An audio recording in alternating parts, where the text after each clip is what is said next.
from his studios in New York, it's time for Wake Up Call with Dan Tortora, where sports meets life.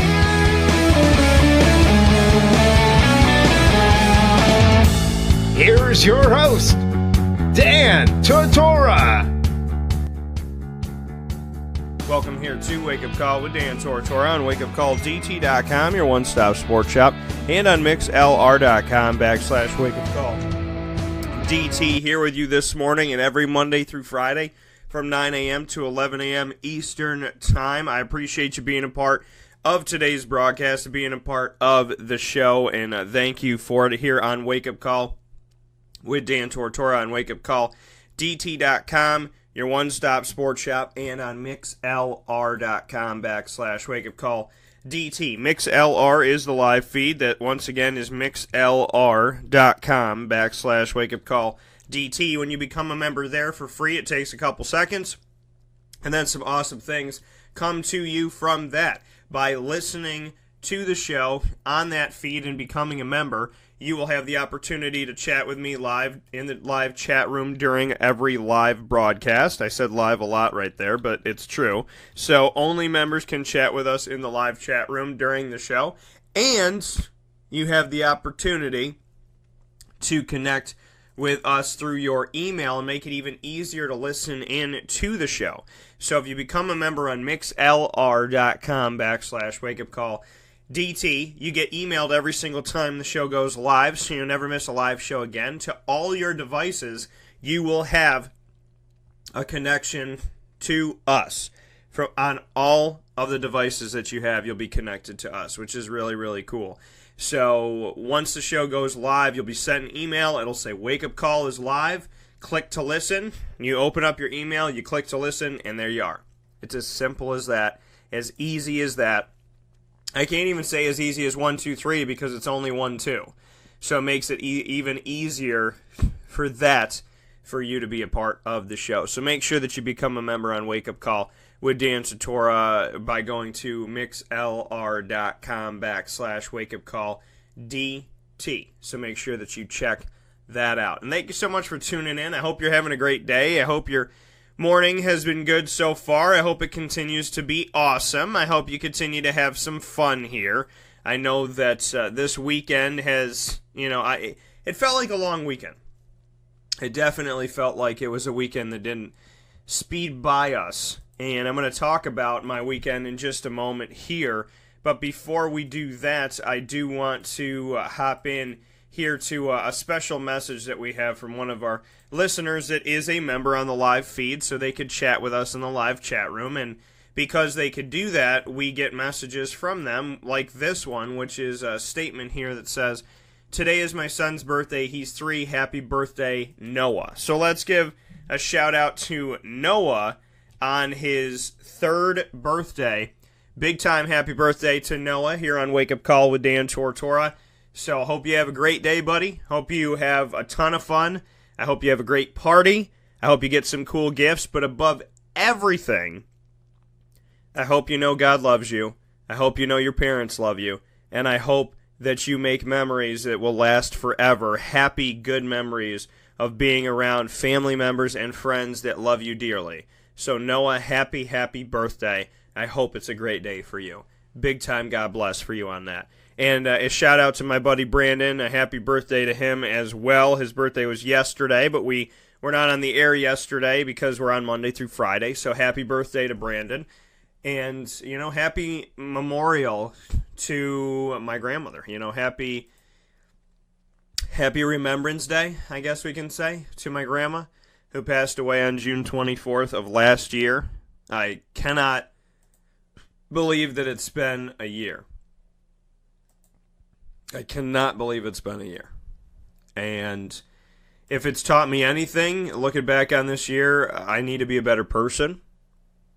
I need to take better care of myself. I need to know what my grandmother would hope for me and live by that.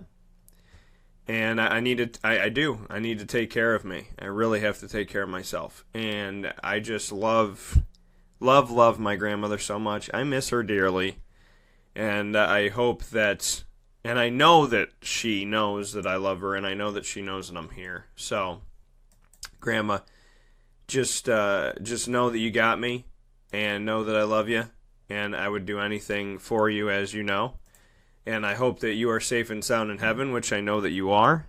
And I hope that you are you're having some fun up in heaven, and definitely, making God laugh, as I know that you will, and I know that you have, I'm sure. So, happy Remembrance Day to my grandmother, which was yesterday, June 24th. Mass was beautiful. Thank you to St. Daniel's.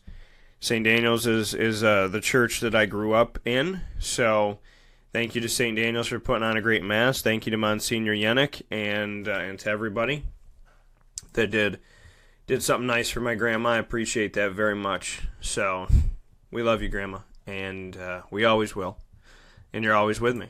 So, if I've learned anything in life, it's to be more like you, and it's to be better to myself, and just to remember who you are and why you have always been that way. So, I love you, G, and I'll do anything I can for you. Anything. Just please never leave my side. And I miss you. I really do.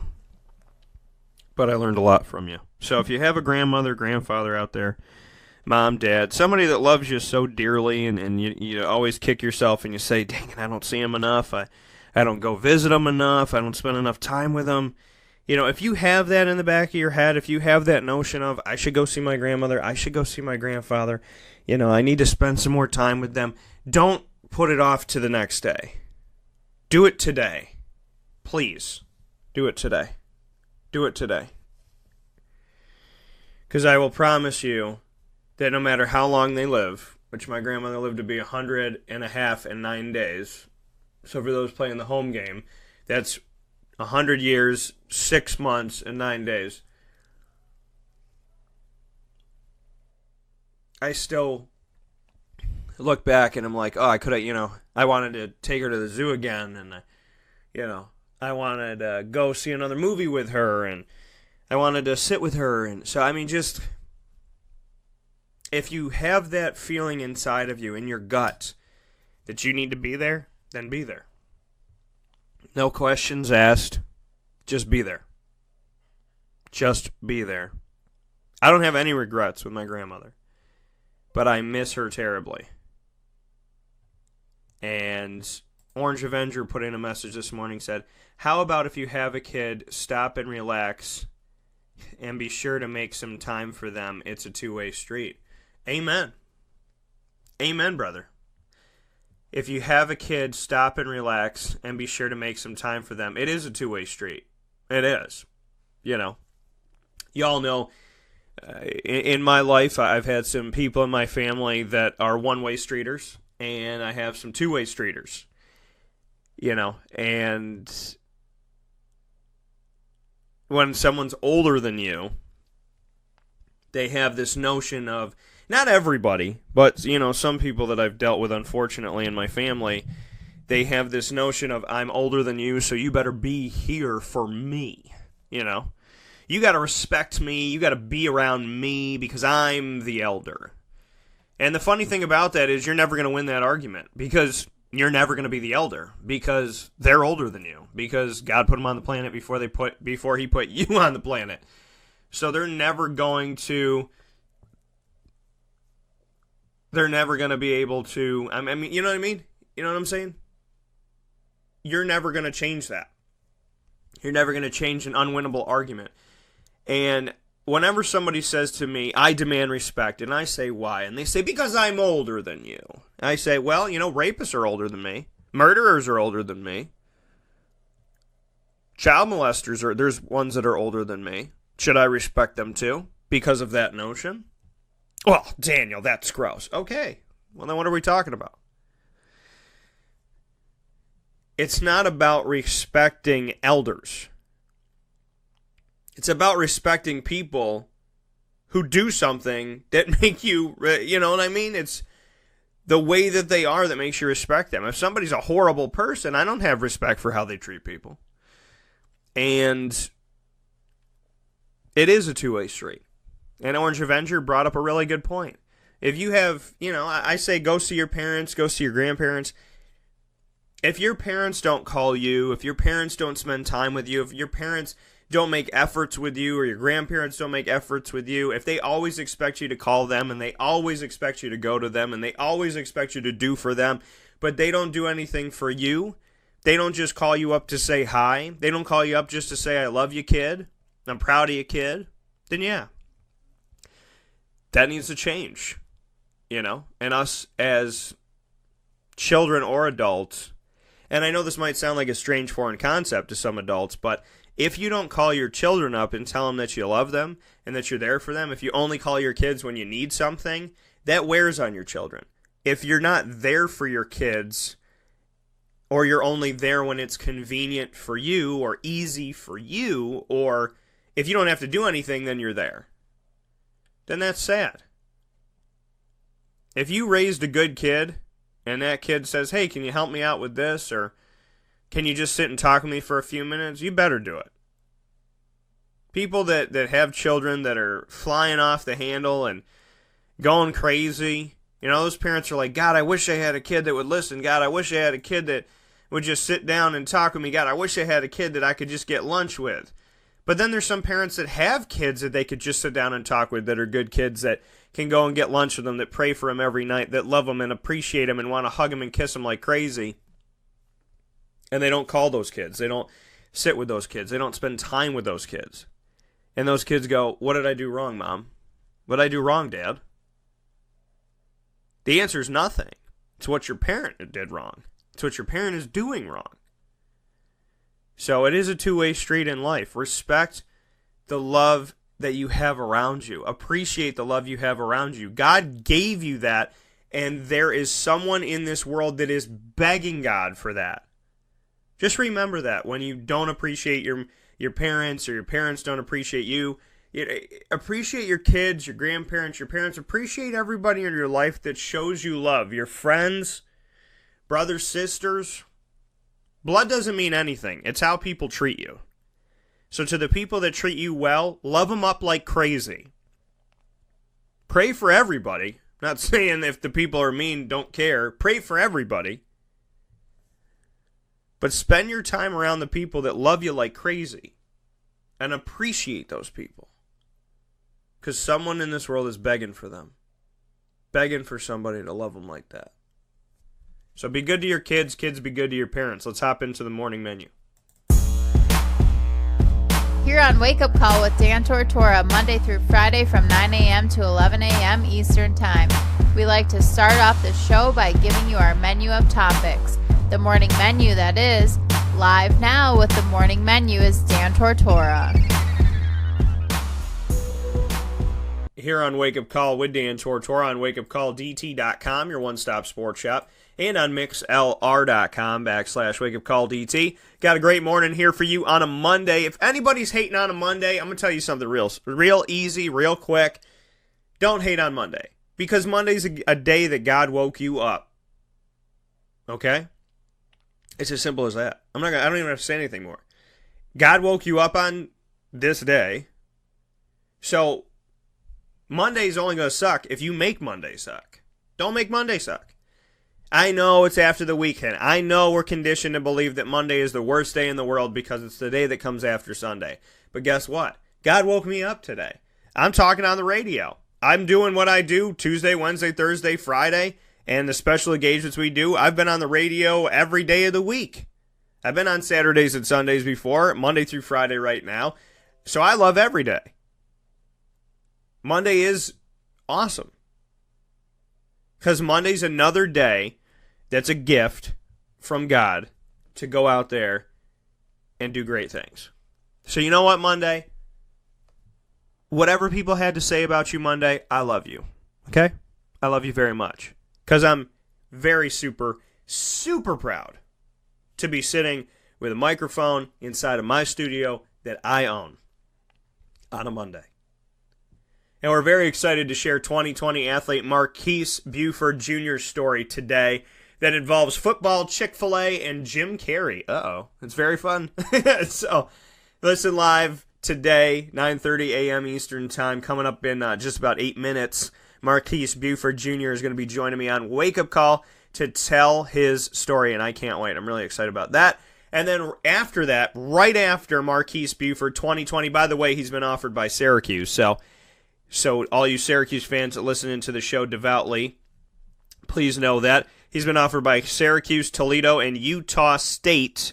And then coming up at 10:15 a.m. Eastern Time today, Seven McGee is going to be joining me. That's right, Seven, S-E-V-E-N. That's his name because he is the seventh child of his mother, so they named him Seven. He's got 6 older sisters, the first boy, and he was named Seven. At just 16 years old, Seven has, 7 offers from Syracuse, Nebraska, Arizona State, Florida, Oregon, USC, and Utah.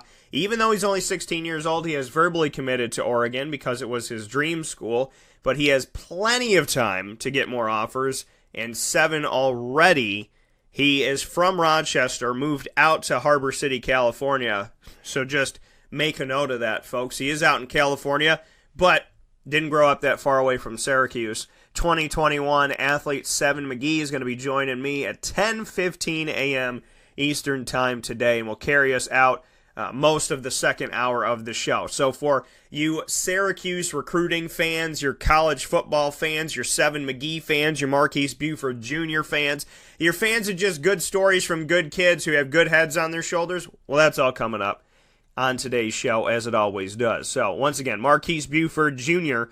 at 9:30 a.m. Eastern Time today, and he is a 2020 athlete with offers from Syracuse, Utah State, and Toledo. And then at 10:15 a.m. Eastern Time today on Wake Up Call, Seven McGee, an athlete from Rochester, now playing in Harbor City, California, with offers from Syracuse, Nebraska, Arizona State, Florida, Oregon, USC, and Utah. They'll both be joining the show in just a little bit here for your listening pleasure, and I appreciate them being a part of the show. Orange Avenger said, if you're in Disney on Monday, Monday's awesome. That's true. But if you're not in Disney and you're dreaming about Disney, Monday is still awesome.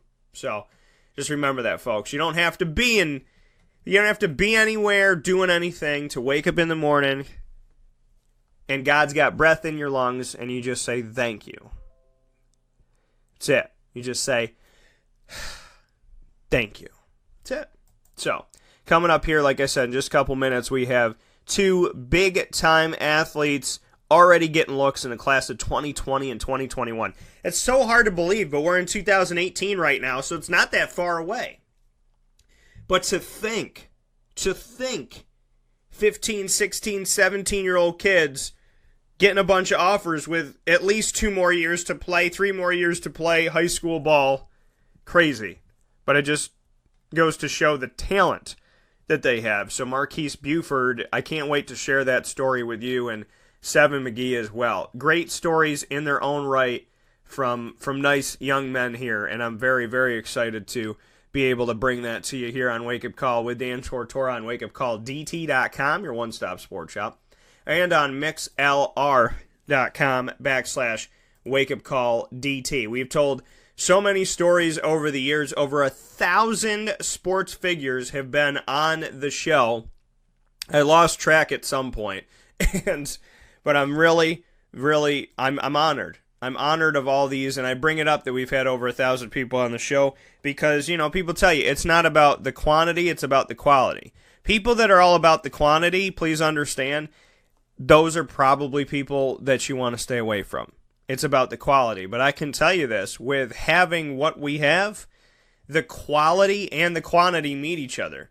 Because the over 1,000 people that have been on the show, they've brought a lot to the show. They've been awesome with the show.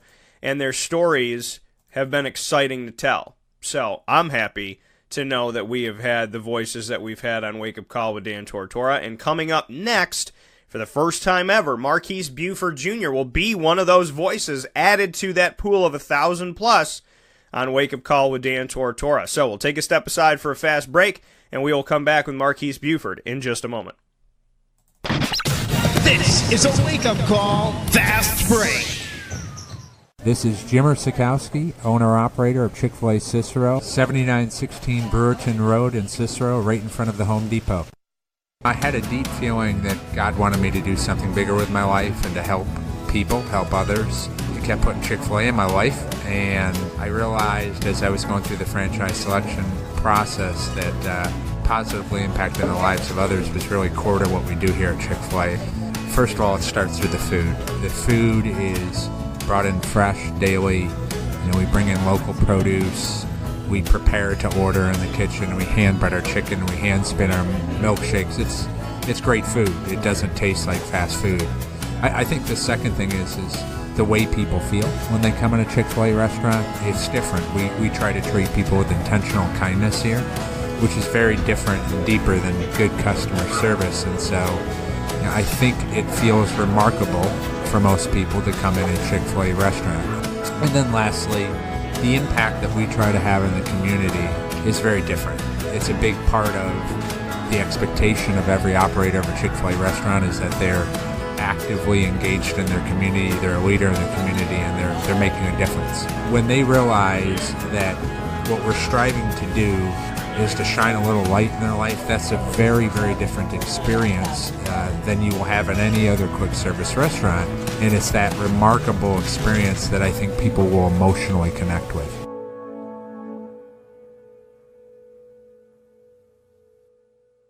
For one day only, Sunday, August 12th from 10 a.m. to 7 p.m., the CNY Pop Festival brings sports and pop entertainers together, including Syracuse basketball's Decades of Boeheim from Roosevelt Bowie Jr. to Dajuan Coleman, as well as Syracuse football alumni and actors from The Flash, Star Wars, The Gremlins, Power Rangers, and The Addams Family. Come to the CNY Pop Festival at the F Shed at the Regional Market. Buy VIP and pre-sale tickets now on cnypopfestival.com. Brought to you by Honda City Liverpool, Utica Pizza Company, and True by Hilton Camillus.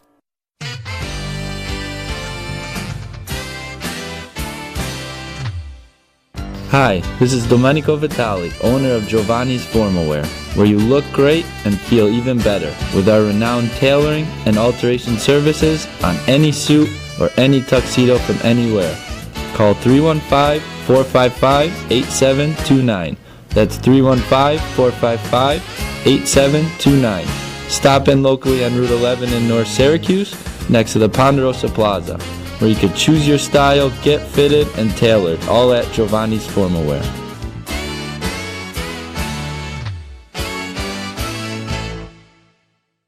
I'm George Townsend of Honda City with some good advice when buying a new car. The true cost of owning a new car is determined by the appraised value when you trade it. No vehicle appraises higher than a Honda. Next, look for low APRs and deep discounts. You also want low maintenance costs and great fuel economy. That's why my advice to you is to buy a new Honda. Looking pre-owned, visit our Honda Certified Used Car Center. Honda City, 7140 Henry Clay Boulevard, Liverpool, or HondaCity-CNY.com. It would be a pity if you don't shop at Honda City. For all of us that have always wanted our favorite restaurant to come to us, it's now a reality in Central New York with It's a Utica Thing, with Utica Pizza Company bringing their wonderful recipes that they've handed down through generations to you, to your event, to your business, to your home. It's a Utica Thing, proudly bringing Utica Pizza Company on wheels to your location. Call 315-738-8946. That's 315-738-8946 to bring Utica Pizza Company to your doorstep with It's a Utica Thing. Welcome back here to Wake Up Call with Dan Tortora on wakeupcalldt.com, your one-stop sports shop, and on mixlr.com/wakeupcalldt, live for you every Monday through Friday from 9 a.m. to 11 a.m. Eastern Time. We appreciate you all tuning in, and if you have not become a member, make sure you do it for free on mixlr.com/wakeupcalldt. That is the live feed. We're on the line right now with Marques Buford Jr. from Trinity Christian in the state of Texas. At the time of our conversation, this 2020 recruit has offers from 3 different schools, Syracuse, Toledo, and Utah State, and we're happy to have him on the line for the first time. Marques, how you doing today?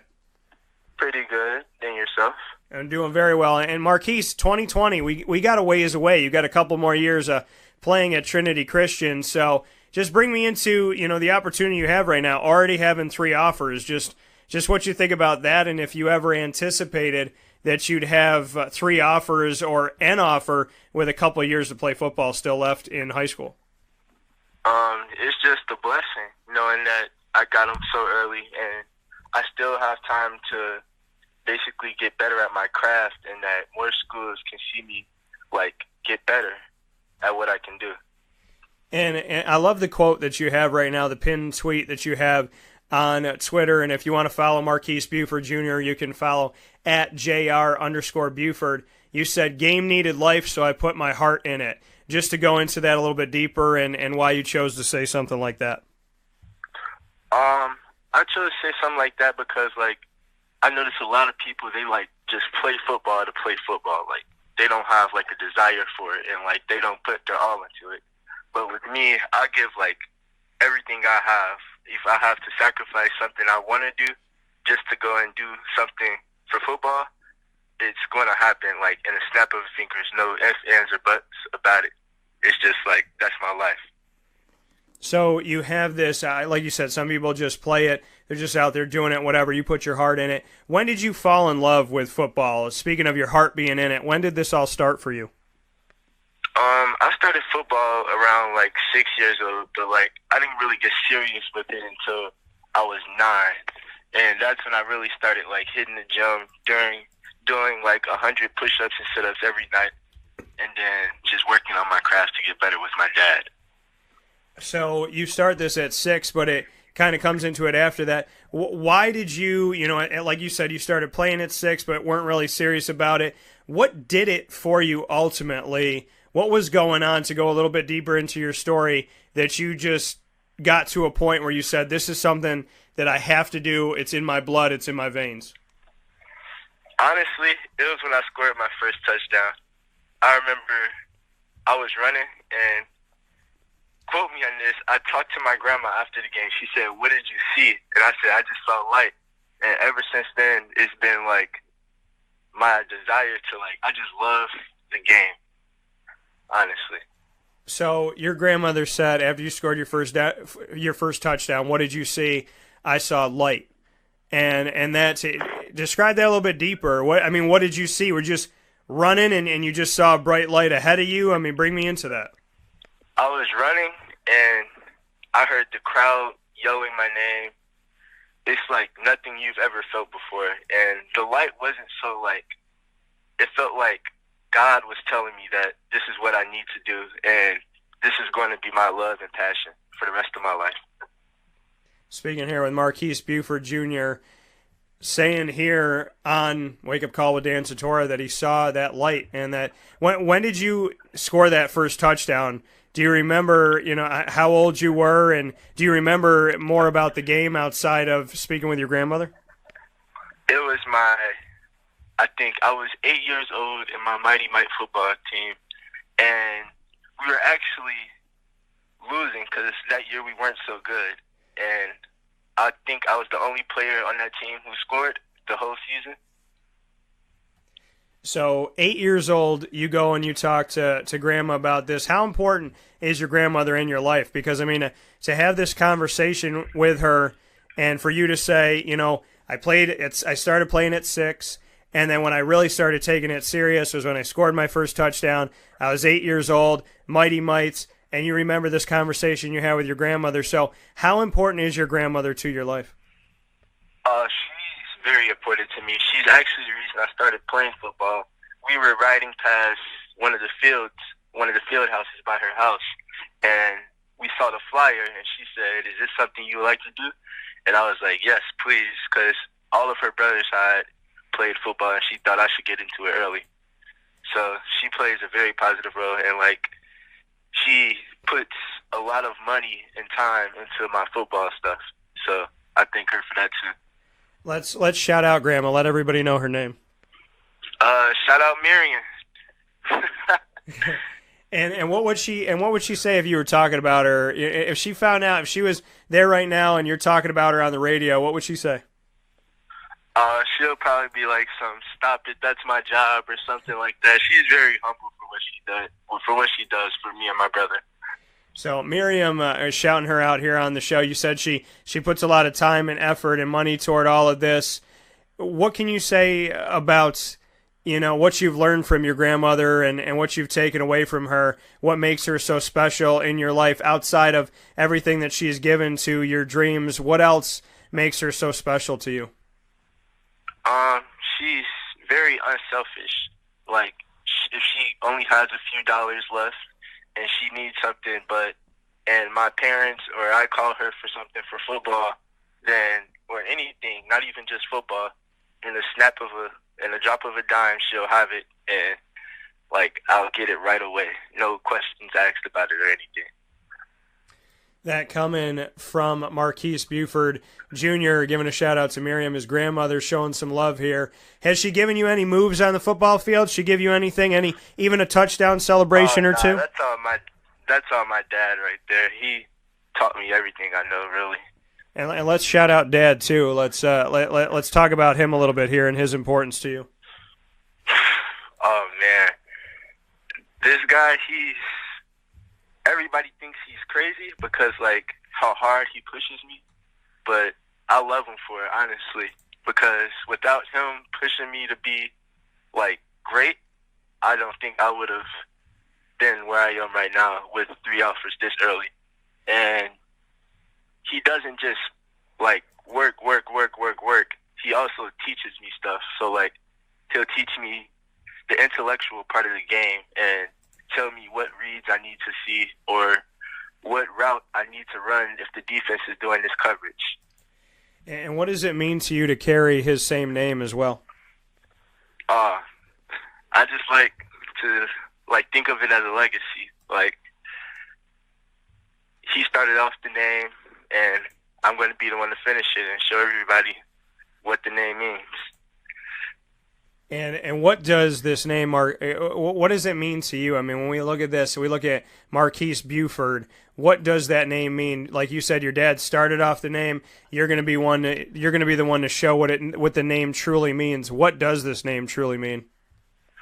It means that you're seeing somebody that's never going to stop working and that's going to give their all into whatever they do. Not only just football, but in the classroom, or if they're helping someone out, anything, they're just going to give their all and try to be the greatest try to be the best to do it. That coming from Marques Buflord Jr. Marques, as far as your recruitment so far, these 3 offers that you have at the time of our conversation, Syracuse, Toledo, Utah State, what position are they looking for you to play? Because I know that you played multiple, so what have they recruited you for? Toledo recruited me as a DB, and Syracuse and Utah State are both looking at me as an athlete, so both DB and receiver.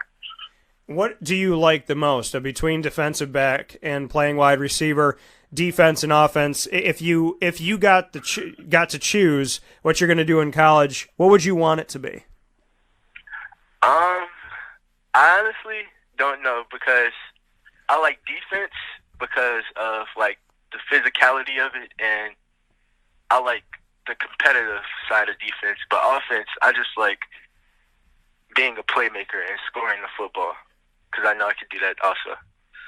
So bring me into the defensive back side of things. Tell me your best attributes, Marques. What are the things that you do, in your opinion, the best when it comes to being a defensive back? And then secondly, what areas would you like to work on at that position?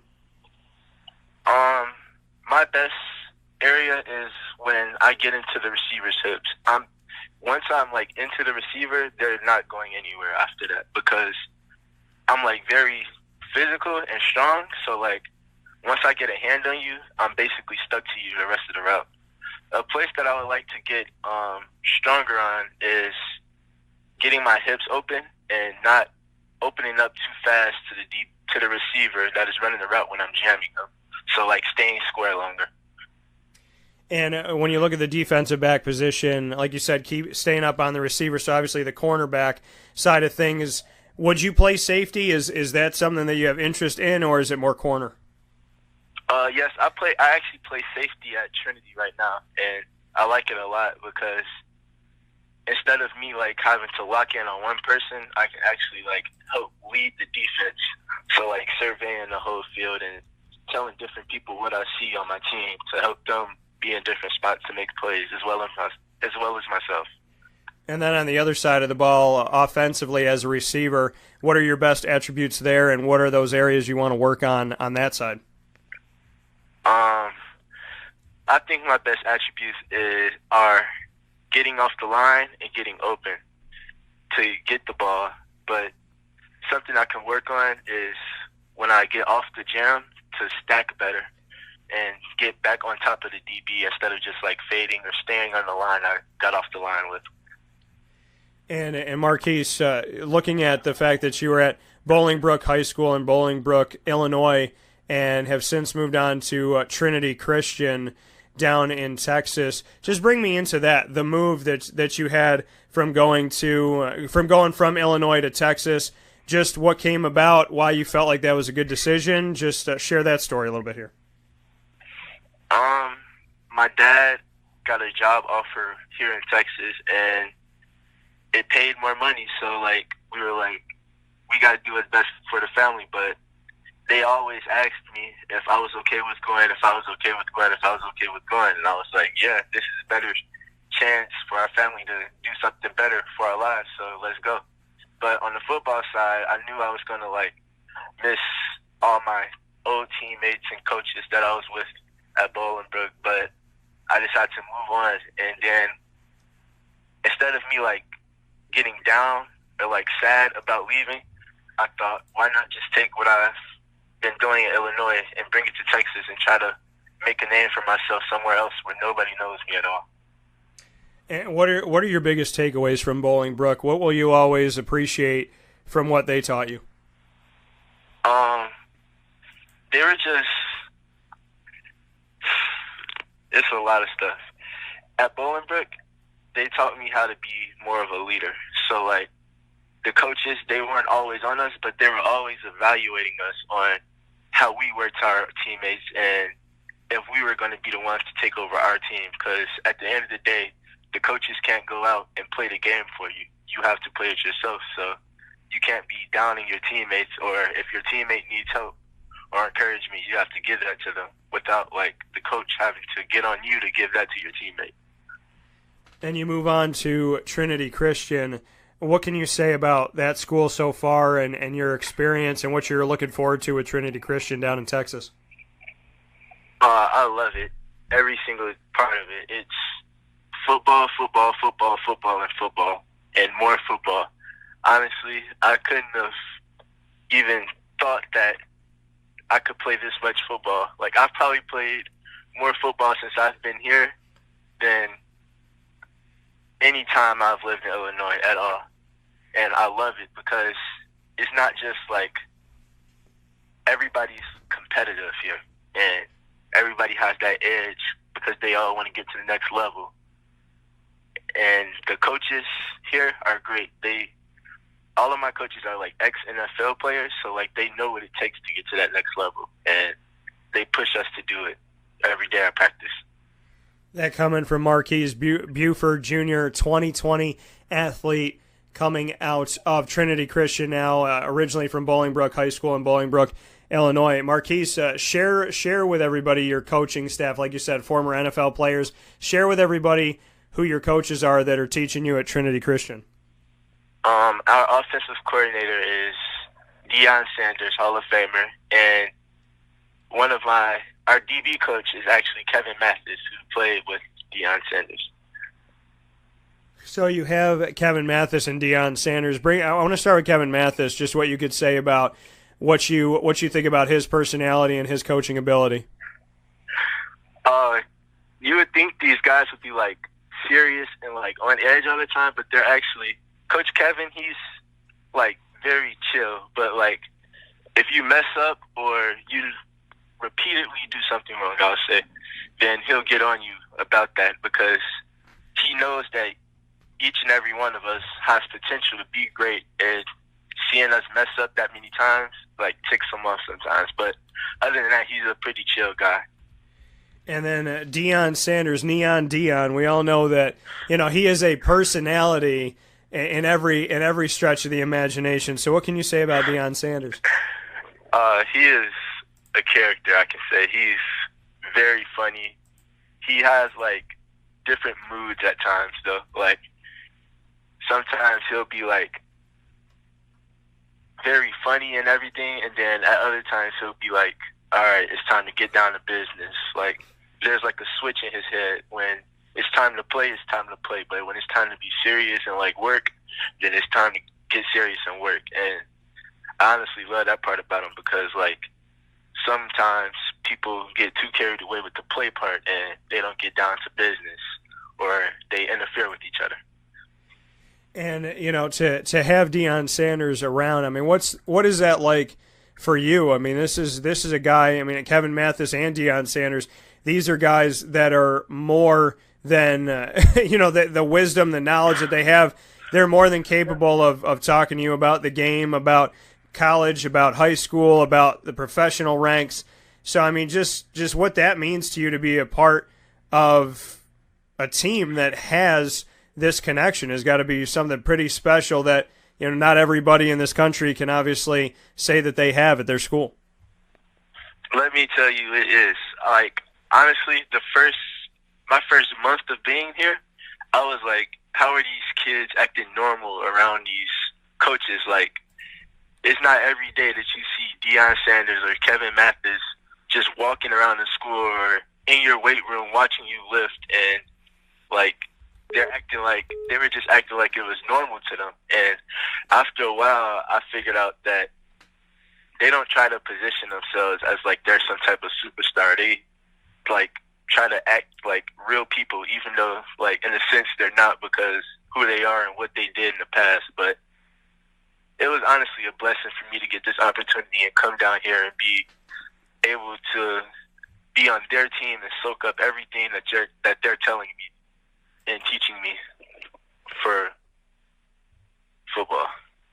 And then as far as your head coach, Avion Kaysen, as well. Avion is somebody that I got to know with the Florida Tuskers of the United Football League. He spent some time in the NFL with the Cowboys and the Lions. What can you say about him? He's honestly one of my favorite coaches, too. He pushes us whenever we need something, he'll be there. And, yeah, he's a great guy. So you have all of this there at Trinity Christian. What is a typical practice like for you with Avion, Kevin, and Deion's personalities? So we lift for about an hour and a half. Then we go to classroom and go over, like, defensive, offensive stuff. That's, like, strategic more so. And then when we hit the field, it's like everything is on time and nothing overflows time. So when it's time for individuals, you have your individual time and you have to, like, move. And there's what is it? You can't slack off on anything because there are eyes everywhere watching you. And at times they'll, like, be playful with you, but if they catch you, like, slacking or not going your hardest and not doing what they know you can do, then they'll get on you about that. Speaking here with Marques Buflord, Junior 2020 incoming recruit for college football, playing down at Trinity Christian in Texas. When we hear former NFL players, in this case, Kevin Mathis, Avion Kaysen, and Deion Sanders, or whoever it may be, you know, there's the notion that they're with your team, but they're not with your team, that they're a part of, you know, whatever school, but it's kind of just as a liaison. They're not there for the nitty gritty. They're not there to go over film. You know, they don't take coaching seriously. What would you say to that, to people that think, you know, former NFL players that are part of staffs in high school are not really there? Just what you could say about how much this coaching staff is there and that they do take a lot of care and concern in this, and to kind of, you know, combat that stigma, so to speak. I would say that is 100% false. All of my coaches that have been, like, that have participated in the NFL, and they give 110% to this. They're there every day for practice before us, and they leave after us, and they have their own coaches meeting. They take us to camps on the weekends, even though they don't have to, just so we can get our names out there to more colleges, they like go above and beyond for us. So I don't think that's true at all. That's actually very false. And that coming from Marques Buford. Marques, before I let you go, I want to look at these offers. Share with everybody the first offer that you got and how you got that first offer amongst Syracuse, Toledo, and Utah State.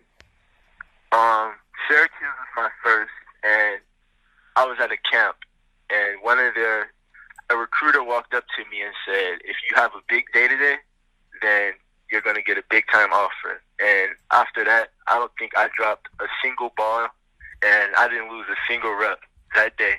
And after the camp, I went up to my parents, and they had told me the news that Syracuse had just offered me, and they got off the phone with all the coaches. And to have that first offer when it came from Syracuse, just what that meant to you to know that first chip fell, that first, the first opportunity is there, that no matter what, you had a school that felt like you had done enough that they wanted to offer you, to get that. They always say the first one's the hardest, and then after that, there's that domino effect. So just what that meant to you, that Syracuse was that first, and that they said that you were enough for them on film to extend an offer to. I honestly cried because I knew what I could do, and for them to be like that big of a school and go like out on a limb for somebody that's not even into their junior season yet and not even like meeting them or anything, just watching their film and basically listening to what people are saying about them it was like crazy to me. Like, I thought one of my first offers was going to be like small or something, but once Syracuse offered me, I was like, wow, that's crazy. Like, they're this big time college in the ACC. They play big time teams, and yeah, I didn't know what to say. I was like starstruck for a whole week after it happened. So Syracuse sends you an offer, and then Toledo and Utah State. What can you say about how closely those came after, and to start with Toledo and end with Utah State, just what you could say about those schools? Toledo came about, I would say, a month after my Syracuse offer, and I was actually in school, and my head coach from Bolingbrook told me that this Toledo coach is going to call me later in the day. And once he called me, I was in the car with a couple of my friends, and they were like, and while I was on the phone with them, and he said that we're going to offer you for a DB right now. And I was like, wow. And then after that, Utah State offered me, but they told Coach Avion Kaysen that they were going to offer me. And it was like, that was my first offer once I got to Texas. So I was like, okay, I'm not unknown here, and people actually know that I'm here. So that was kind of good too. And then getting that Utah State opportunity, bring me into that one. It was great because once Utah State offered me while I was here, a lot of other schools, like recruiters from this area, they started to like follow me on Twitter more and DM me more, sending me camp invites and all that stuff. So they kind of like, I could say, sparked everything in Texas for me. And so Utah State sends you that offer, and like you said, it kind of sparks this opportunity for you in Texas. Who are some of the schools that have reached out to you since you've gotten these offers from Syracuse, Toledo, and Utah State? A lot of schools, actually. Purdue, Virginia Tech, Louisiana. Actually, majority of the Big Ten has reached out to me since I've gotten my first few offers. And then a couple of schools since I've been out here, Louisiana Tech has showed interest in me. And I think it was West Virginia. They've been sending me mail and DMing me on Twitter sometimes. But that's it. But, yeah. And at Utah State, there's a guy that went over there recently, DeAndre Smith, the running backs coach, and him and I just so happened to be friends. I know his personality. He's got a big personality, has a lot of fun, always smiling. So, the world is very small. How you and I, Marques, are on the phone, and DeAndre is out in Utah in his first season with the team. What can you say about DeAndre Smith? Because when I mentioned him to you, you obviously knew who he was. I haven't really spoke to him much, but like my coaches that knew him, Coach Avion Kaysen knows him, and a guy named Levi Bradley knows him. They said that he was a really cool guy, and he's not like old, so he doesn't like he can relate to us more. So like he'll know like how I'm feeling and what I'm going through better than somebody who's like an older person, I would say. I'm not going to say any ages. I don't want to offend anyone. Well, I'll tell you this, that, I've been able to, connect with recruits. And as I get older, Marques, hopefully, when I'm 70, 80 years old, you'll still say that I can make sense with people. So I hope that I can get that with you. Because I'm not old now, but when I get older, hopefully I could still make it happen. So, hopefully that'll translate. Now I want to play this game, and maybe this is the way that I do it. I continue to do this. Before I let you go, speaking of Marques Buflord Jr., 2020 athletes coming in to college football, has an offer from Syracuse, which was his first, Toledo, and also Utah State. There's this thing called rapid fire, Marques. I instituted this years ago on the show here on Wake Up Call with Dan Tortora. It has not a lot to do with sports. It has more to do with everything else. So I'm going to throw questions at you quick, and I want you to give me your first answer. Can you do that? Yes. Favorite rapper of all time? Of all time? Yeah. I would have, it's not one, it's like a group. They're called the Migos. I would have to say them. Favorite, okay, if you could only play one song and one song only for the next year at Trinity Christian when you ran out onto the field, what would it be? Oh, man. Probably T-shirt by the Migos. All right, fair enough. If you were in the kitchen cooking stir fry, what kind of stir fry would it be? Chicken. All right, fair enough. And obviously going off Amigos, if someone played you in a movie, what actor would you want to play you? What actor would I want to play me? Yeah. Oh, man. Probably Jaden Smith. He's very creative. So, yeah, him. If you could switch places with anybody in the world right now, who would it be and why? LeBron James. Okay, why LeBron? Because he's like the best player in the world for basketball, and I've always wanted to be good at basketball, so that would be pretty good to be the best in the world. All right, fair enough. Top 3 movies of all time. This is going to sound kind of childish. The Incredibles. All right. The Mask. Okay. With, I can't remember who it is. With Jim Carrey, yeah. Yeah. And Sandlot, the first one. Okay, so Sandlot, The Incredibles, and The Mask with Jim Carrey. Marques, I think you and I we can be best friends now. I think it can happen. Because you named The Mask, you put Jim Carrey in there, and the thing that that's now why The Mask? Because I know that's more like me growing up than it is you growing up. So how did you see The Mask for the first time, and why is it one of your favorites? I was watching TV one day, and it just like came on, and I was like, okay, this is weird. I thought it was going to be like a scary movie at first. And then my mom walked in, and she said, what do you know about this? You're like, this is like way past your age.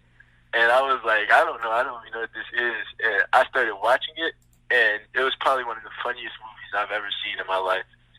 All right. And then after that, I just started recording it and watching it over and over again. I've probably watched the movie about 30 times now. All right, fair enough. Well, if you like Jim Carrey and you haven't seen this movie, I would suggest you see the movie Liar, Liar. Oh, man, I've seen it. You've seen it? How many times have you seen that? I have. He's one of my favorite actors because, like, I don't like serious movies a lot. I like movies that are, like, funny and, like, I can laugh at a lot. And he tends to make a lot of those, honestly. So, yeah, I mean, and Jim Carrey is awesome, and he is one of my favorites as well. Liar, Liar, one of my favorite movies of all time. So, Marques, I'm telling you right now, I mean, I guess I guess you and I were separated at birth at some point, so kind of interesting. Favorite guilty pleasure food? Go ahead. Oh, McDonald's. I get I get 2 McDoubles and a large fry. 2 McDoubles and a large fry. Okay. Horrible. If you could put a McDonald's, a Burger King, or a Chick-fil-A in your house, what would it be and why? Chick-fil-A. Yeah. I agree with that one. All right, go ahead. Why Chick-fil-A? Because all of their sandwiches are good, and you can put the Chick-fil-A sauce on anything, and it tastes perfect. All right, yeah. So I can roll with you on that. What's your favorite thing to get at Chick-fil-A? A deluxe chicken sandwich with a large fry and a lemonade. All right. What a sauce? side of Chick-fil-A sauce. With Chick-fil-A. Have you ever had the Polynesian sauce? Yes, I put it on my fries. Okay. See. Okay, so that's okay too. Yeah. See, you and I. Shout out to my mom for that one. She told me about it. I didn't know anything about it at first. All right, Marques, you're becoming one of my favorite people. I got a couple more for you. 3 things on your bucket list. Oh, I want to go skydiving. Okay. What else? I don't know. I want to drive, like, a fast car, so, like, drive myself and, like, do drag racing, kind of. All right, fair enough. And what's your other one? I don't know. I don't think I have a third one. I've never really thought about this like that. I know skydiving for sure, though, and driving a fast car. All right, fair enough. So exhilarating things, right? Yeah. Okay. Kind of crazy. My final question for you, Marques, speaking here with Marques Buford Jr., my new best friend. My final question for you, Marques, mission statement. If you had something that hung above your head everywhere you went, it was in neon lights, everybody could see it, it was flashing all day long, what would it say? Oh, man. Does it have to be about myself or, like, something to encourage people? Whatever you want it to be. Okay. I would probably say, talk to me first because I'm shy.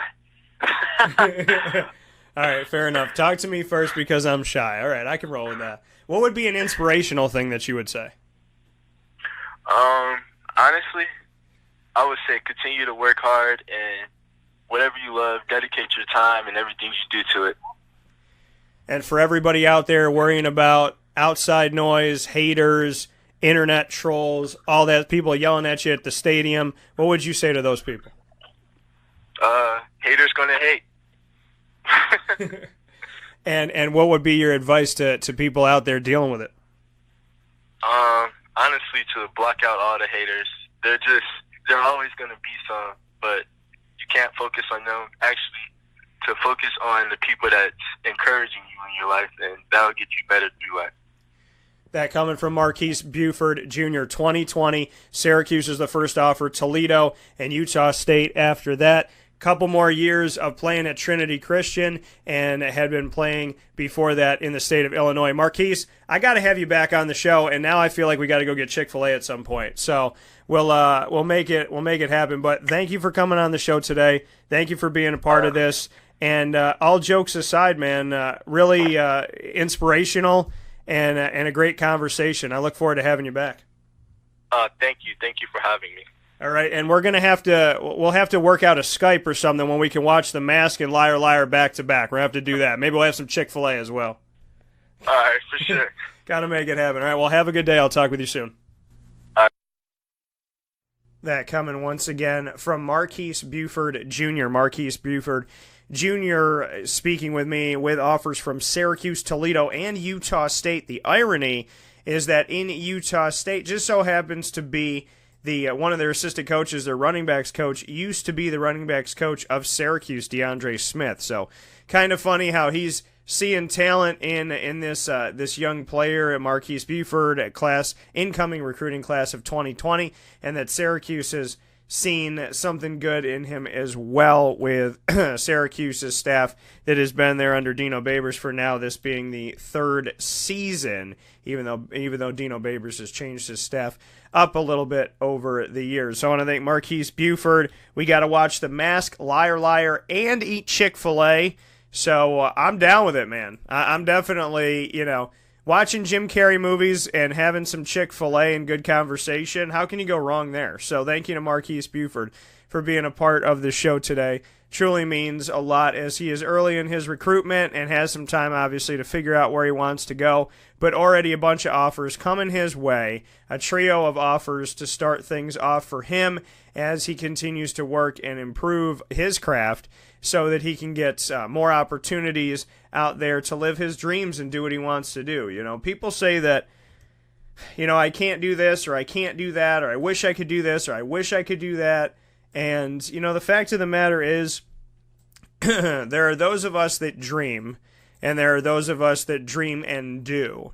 And there's those of us that don't, that just don't.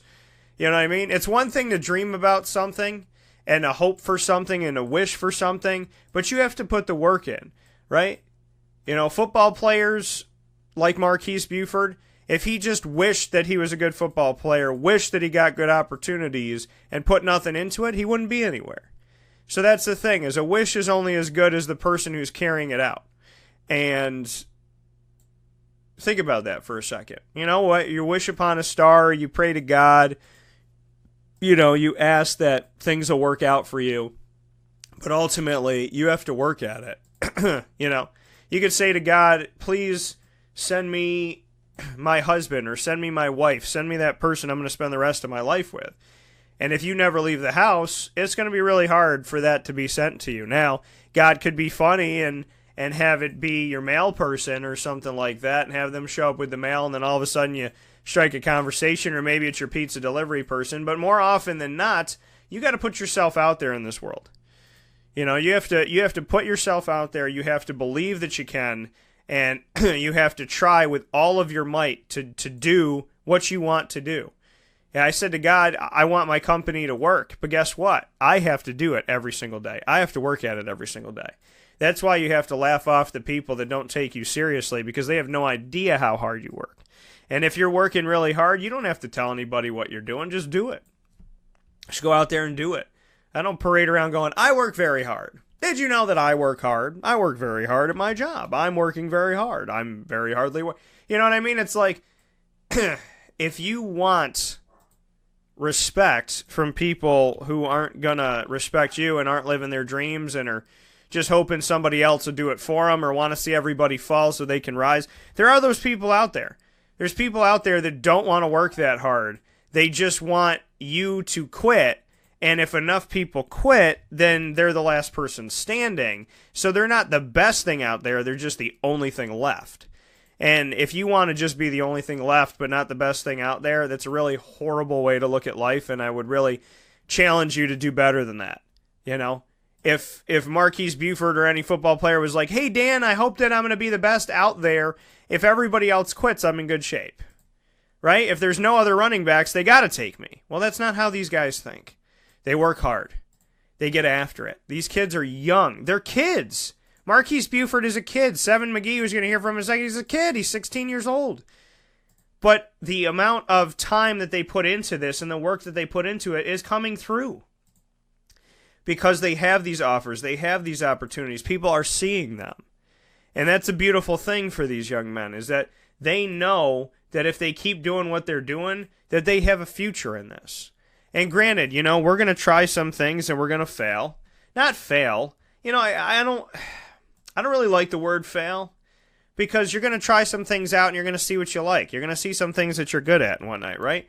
I'm not a professional basketball player, but when I was a little kid, I wanted to be one. I don't think I failed myself at basketball. I don't think I failed myself at all. I know that I could shoot. I know that I have a God-given talent to be able to shoot from pretty much anywhere on the court. But where I needed to put my work in was endurance. I needed to run more, and I didn't want to. And I'm going to be plain and simple. I didn't want to run. I didn't like running. Not a big fan of it, right?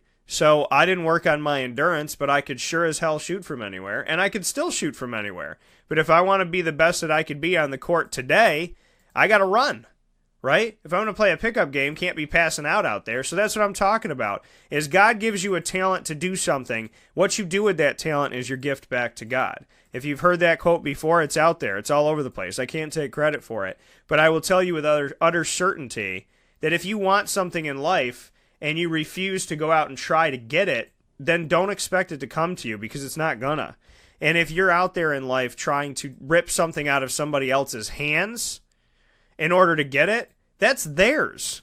So even when you do get it, right, you steal their bike. It's still their bike. It will always be their bike. No matter what, it is their bike. No matter how close you get to that bike, it is their bike. That bike belongs to them. And it will always belong to them, and it'll never be yours. And you will never, no matter how good you feel riding that bike, you will never feel 100% like yourself, because it's not your bike. So work on your own dreams. Work on getting after what you want to get after. Work on trusting in yourself. And just go out there and try your darndest to get it. And if somebody wants to take something away from you, which I will guarantee you, if you do anything in life worth anything in life to you, someone will try and take it away from you, right? Someone will try and take it away from you, because that's what some people do. That's what lazy, embarrassing, downtrodden, lost souls, that's what they do. So pray for them. Pray for them every single day, because they are not willing to go out and do it themselves. But you are. So go do it. Go be that kid that can make it happen. And if somebody tells you you can't, make that work you harder, smarter, do more, put yourself out there more. You got to love when people say you can't. You got to love when people say that you won't. That should make you happy.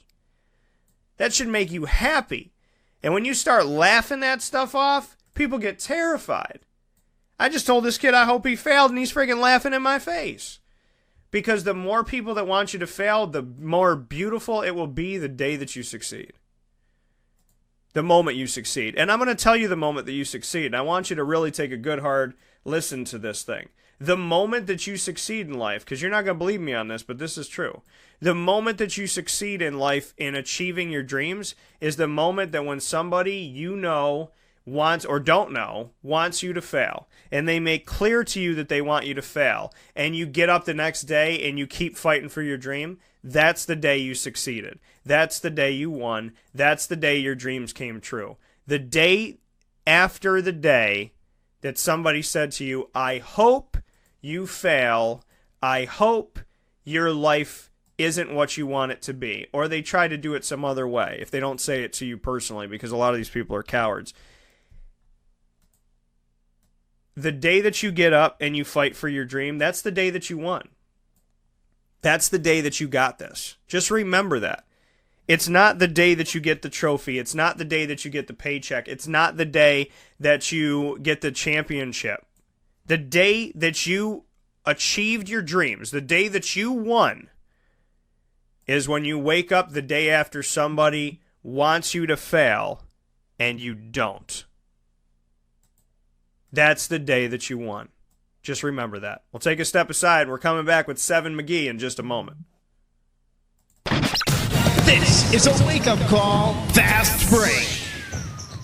For one day only, Sunday, August 12th from 10 a.m. to 7 p.m., the CNY Pop Festival brings sports and pop entertainers together, including Syracuse basketball's Decades of Boeheim, from Roosevelt Bowie Jr. to Dajuan Coleman, as well as Syracuse football alumni and actors from The Flash, Star Wars, The Gremlins, Power Rangers, and The Addams Family. Come to the CNY Pop Festival at the F Shed at the Regional Market. Buy VIP and pre-sale tickets now on CNYPopFestival.com. Brought to you by Honda City Liverpool, Utica Pizza Company, and True by Hilton Camillus. Carvel DeWitt, it's what happy tastes like. Do you know why? Because we make ice cream. Creamy, rich, flavorful ice cream. Not yogurt or iced milk like some of our competitors. Ice cream. Fresh, by hand, daily. For the calorie conscious, we have something new for you. Our new Carvelite. Same great flavor, creaminess, and texture of our regular ice cream with only 35 calories an ounce. So whether you want an ice cream cake, flying saucer, dasher, carvalanche, hard or soft ice cream, we will satisfy your craving with our fresh, handmade regular or new Carvelite ice cream. Carvel DeWitt.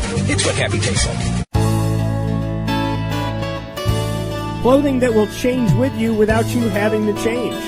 DreissiglLady.com, DREISSIG Lady.com. With the Bamboo line Relaxed Fit clothing as well as the Athletic Fit clothing, DreissiglLady.com is fit for any woman, any time of the day, anywhere. Whatever you're doing, whatever your day commands of you, command yourself to feel comfortable in Dreissig Lady Apparel. DREISSIG Lady.com. For all the women out there, feel good in what you're wearing. And don't feel like you have to constantly change throughout the day. Whether you're a stay-at-home mom, a business owner, going for a jog, going for a meeting, or just relaxing at home, DreisigLady.com is the right fit for you. DREISSIG Lady.com.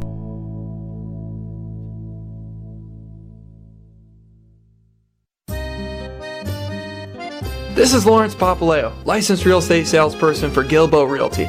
Call our home office at 315-752-9513, or better yet, call or text me directly at 315-748-2524.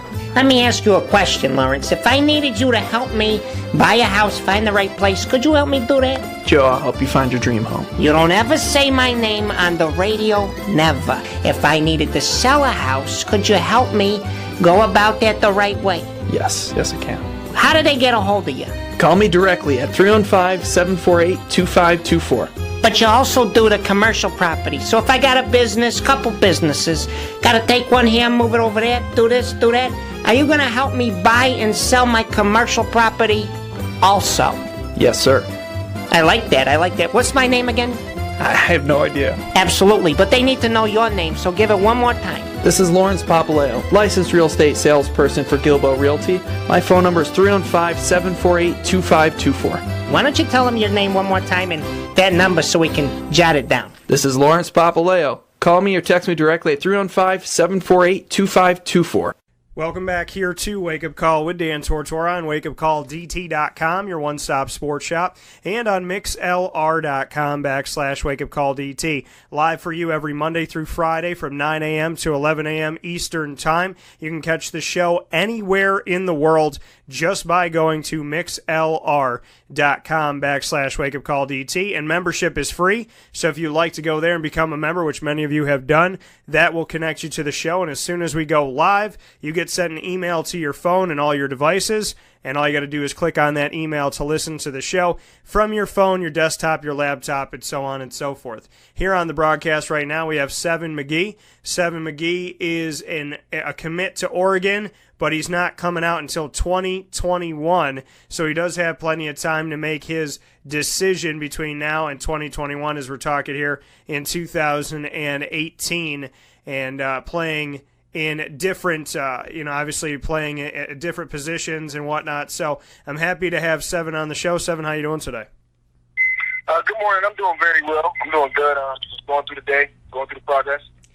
And Seven, I mean, 2021. That's a ways off. You got plenty of time to be playing football. So bring me into this, to everybody listening in, just how young you are with all these offers that you got. I mean, share with everybody how old you are at this point. And I mean, it's crazy to hear that you have a bunch of offers. So share that with everybody. I mean, it's really a humbling moment especially from Rochester, New York, coming out, and it's really not a lot of people that really come out at this moment, and it's really humbling. I'm only 16 years old, and I'm doing it really for my parents and my mother and my family, just trying to get this exposure and getting them out here and having a wonderful time in the progress, and it's many more to come. So it's really a good moment now. And I mean, to have this, to be so young, Seven. I mean, for you, 16 years old, I mean, did you ever think that you were going to be in a situation like this where you would have the opportunities that you have? I mean, it's crazy. I never thought I would be here. I never thought I would be here, and I never would thought. And it's like a wow moment. And my mom is very proud of me. My family's very proud of me. So it's like a wow moment. And this situation is crazy. And let's go back to the beginning for you, Seven. Just when you started playing football, and when this became something that you really fell in love with. Bring me into that first moment that you had with football. The first time you remember going out there on the field. I remember 2009. 2009 was really when I first got into football and I actually started liking it. But I mean, it wasn't really good in 2009 because I wasn't really that great. I was an old lineman in 2009 because I was a little on the heavy side. So I mean, football, I really started to love it. I mean, I got punked around, tossed around a lot, but I really felt the engagement, and I really was blessed to have an opportunity to get into football in 2009. And, so going back to 2009, 9 years ago, I mean, obviously you're only 6 at the time when you started to play the game. What made you fall in love with the game? What made you really connect with it in the way that you have? Well, it's because football is like another sport in the world, and just to be around football, being so young, it gives me opportunity to go through challenges, adversity, because there's times where you're down in football, times where your team can be down by many points, times where you can be up, and it's just points in the game or in football period, you got to realize what you're doing and how could you overcome these challenges, or how could you overcome being up, and how could you overcome being down. Like, for example, when you're playing football and it's halftime, you're up by 2 touchdowns, and then you come out, and because it's halftime, you come out just refreshed, and you're not still in game mode and action. You got to come over that because it's halftime, and now you're still up by 2 touchdowns, and the team could be ready getting hyped while you in there just chilling because you're up by 2 touchdowns. That's why football is like a wonderful sport, because it's always going. It's always a sport that can keep you up and active. Always something that you can do. Seven, you brought up Rochester. You're over in Harbor City, California at Narbonne High School. Just what you could say about the East Coast, West Coast story that you have to tell. So, I mean, I'm always going to be from the East Coast. I'm always going to love my city, but at the same point, my city doesn't really have that much exposure because it's Rochester, New York, like I said. So it was a really big decision for me and my family for me to go out to the West Coast, and it really changed my life because if I was still here in Rochester, me and you wouldn't be on the phone right now. So it's like, it really changed my life, and I'm so happy my mother gave me a chance to go out there, and it was a family decision, and I just overcame the challenges being alone, now having my family, being with my uncle, and just doing it, just grinding, staying in school, putting the work in 24/7, and just focusing. And to speak on the school that you're at right now and just what that school means to you, just what you could say about where you're at out in California and what you've been taking away so far. Narbonne is an awesome school. I mean, it's a public school. It's a private school. Like last year, I was at Grace, but now I'm at a public school. And I would say it's an awesome school. They give you the help that you need in school.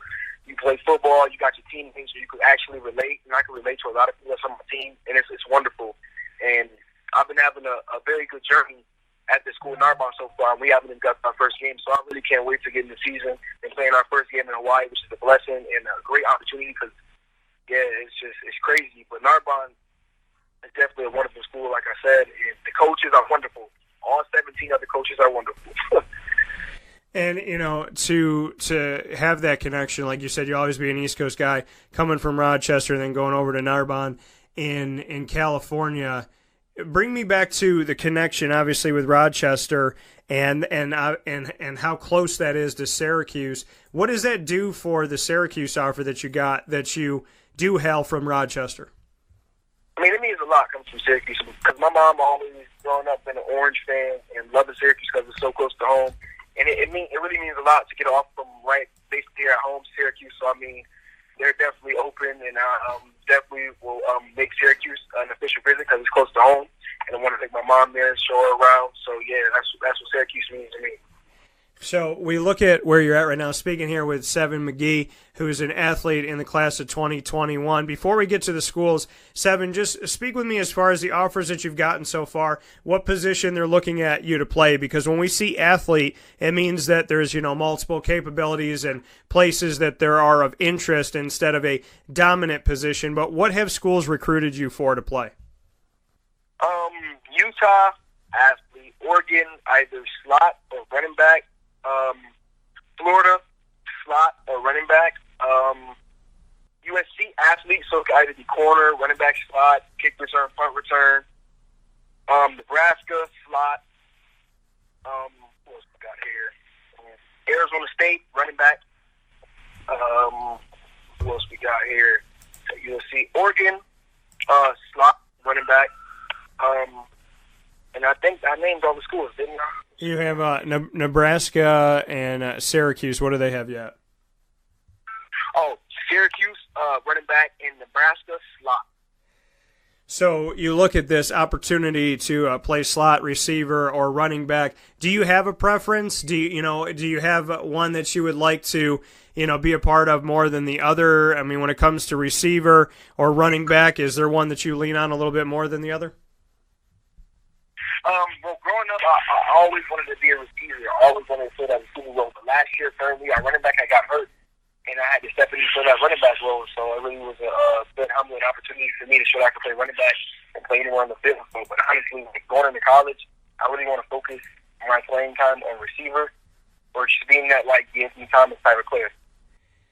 And when you look at your time that you had, I know that you've transferred schools, like you said, in California, but you had over 1,000 yards as a running back as a freshman. Just bring me into that. Like you said, running back goes down, you got to step in. You've always wanted to be a receiver, and you get over 1,000 yards. I mean, it wasn't the position that you were necessarily brought in for, but you took care of business.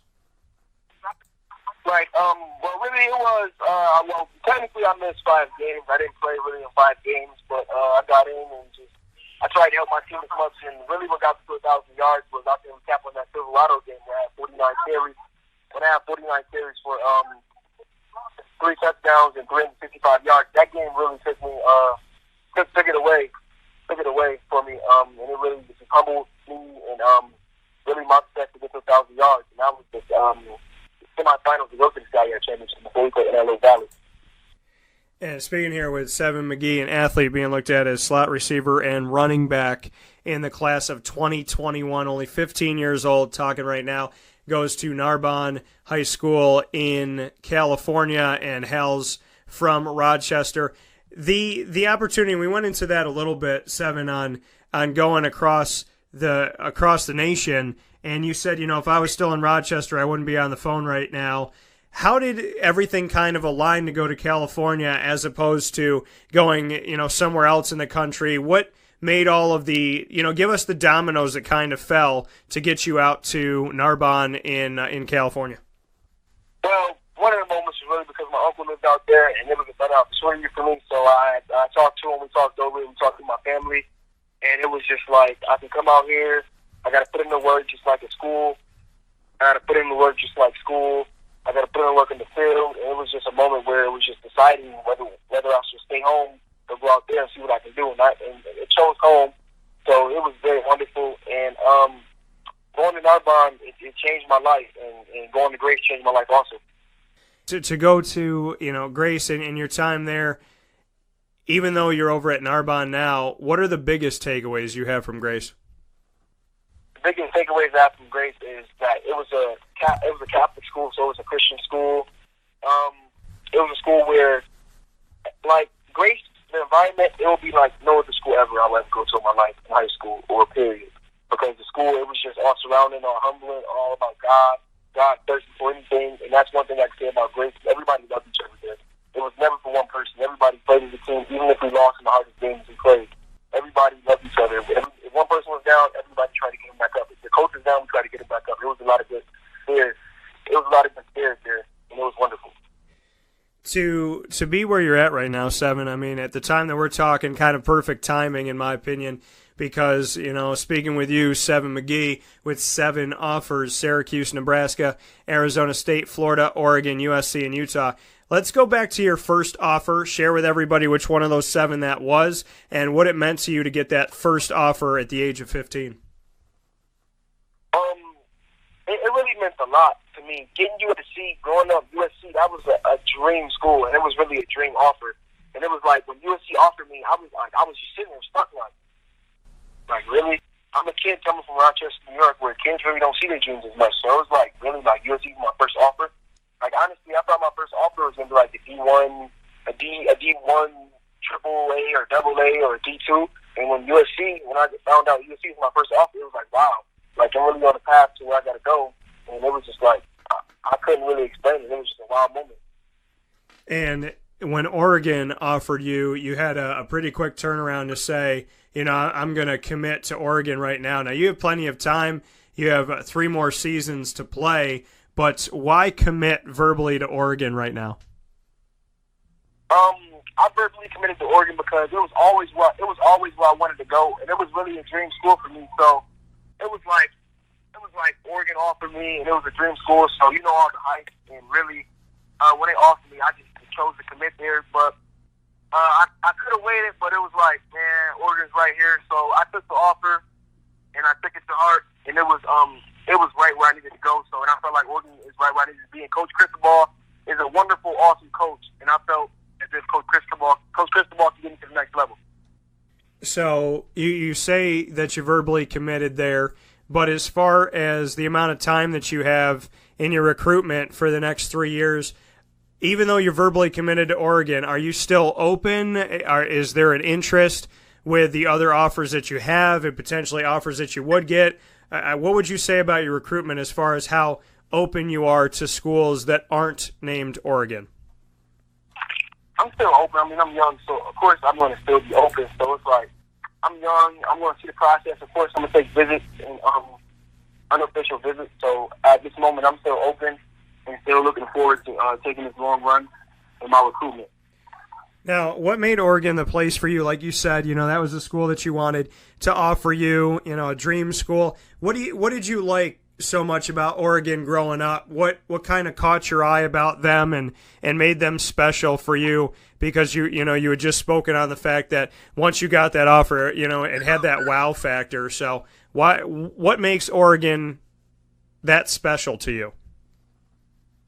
Really, D'Anthony Thomas. I grew up D'Anthony Thomas. When I was a young gun growing up, like age 6, age 7, I grew up watching D'Anthony Thomas, and I knew him actually went to high school because a current cousin, he coaches at my school in Narbonne. His name is Phil. He actually played against D'Anthony Thomas, and I actually grew up watching D'Anthony Thomas. I went to one of his high school games, and I grew up watching him, and it was like, wow. And now we got Oregon, and it's like Oregon changed him from track to football. And he was one of the players in college that was one of the most exciting players ever to step on the field in college football. So it's like, that's why I wanted to model my game after. And he went to Oregon, and he told me it's all love. Yeah, and D'Anthony Thomas now a wide receiver for the Kansas City Chiefs. So, are you still watching him, still paying attention to his game?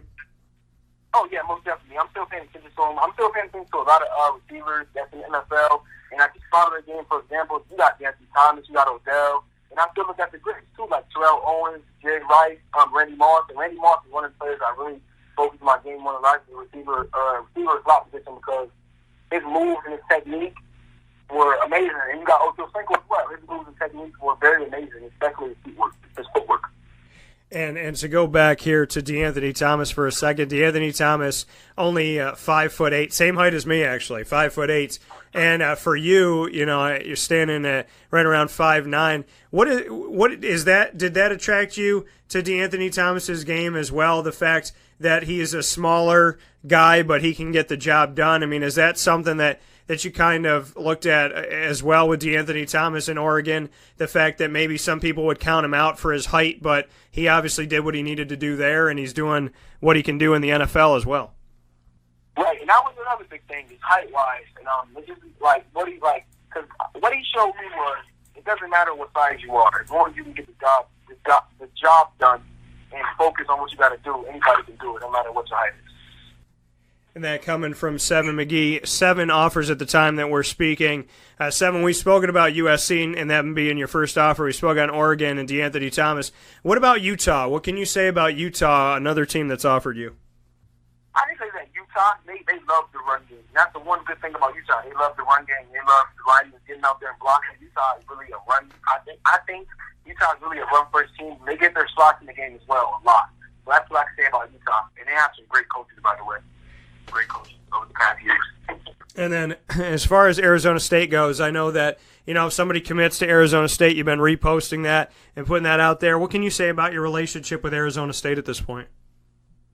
What can I I can say many things about Arizona State. They have some good DBs, and they have a wonderful wide receiver, and they put him through a lot to get where he's at right now. So I could say Arizona State. So I could say Arizona State is a wonderful team, and Harry, number one, he's doing a lot right now for Arizona State. So I'd say that about Arizona State.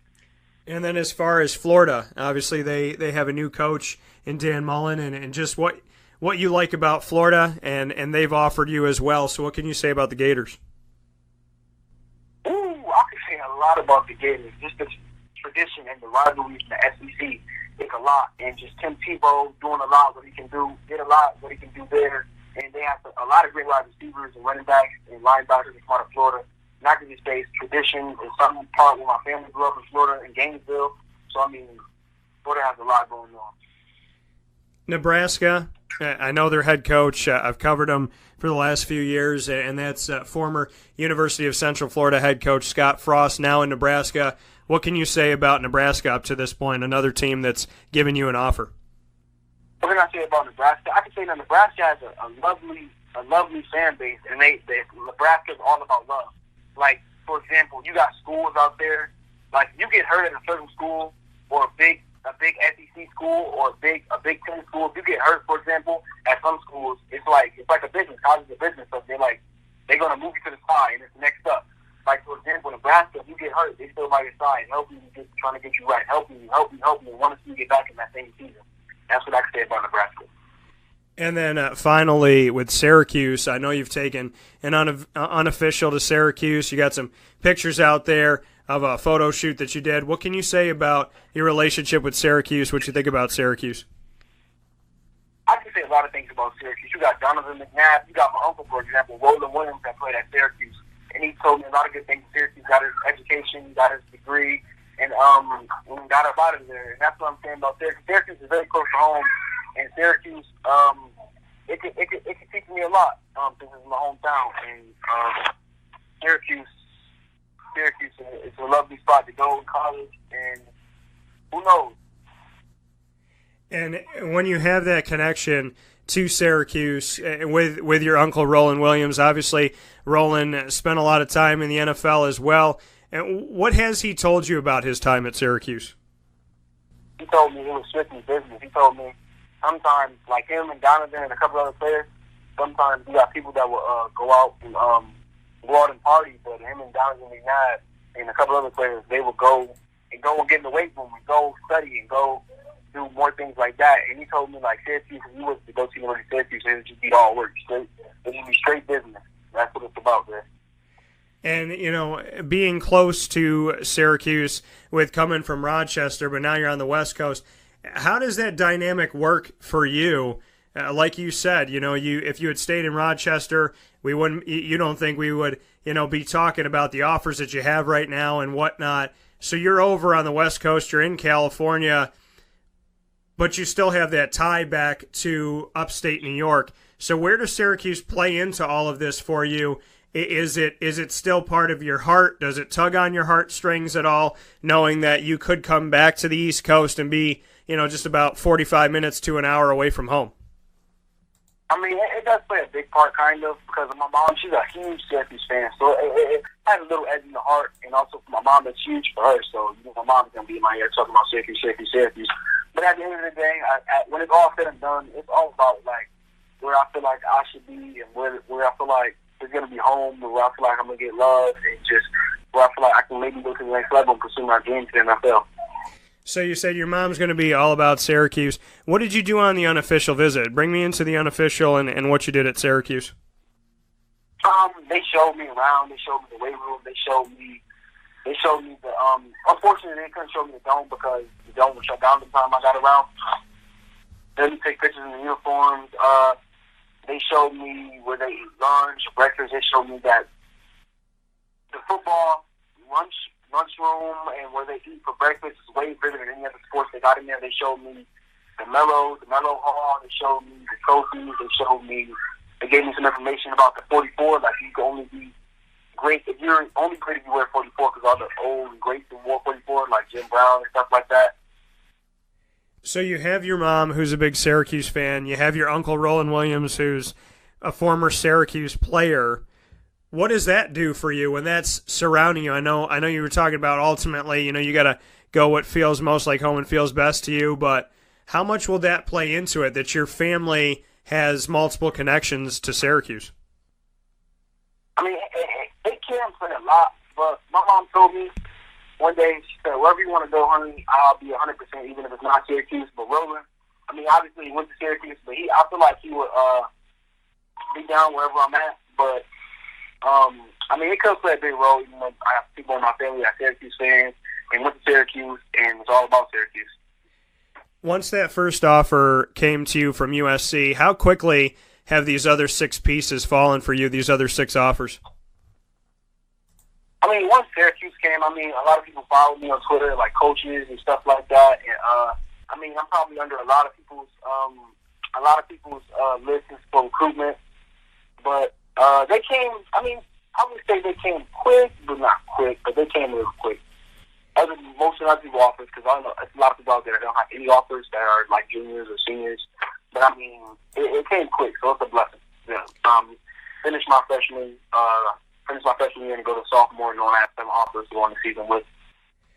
But for you, again, kind of to come full circle before I let you go, speaking here with Seven McGee from Rochester, New York, playing over in Harbor City, California for Narbonne. Seven, you're 15 years old. 2021 is a long ways away. Did you ever anticipate this? Because you sound like you got a good head on your shoulders. I don't feel like I'm talking to a 15-year-old. I feel like I'm talking to somebody who's, kind of a seasoned vet with kind of handling this thing. You seem very calm, cool, and collected.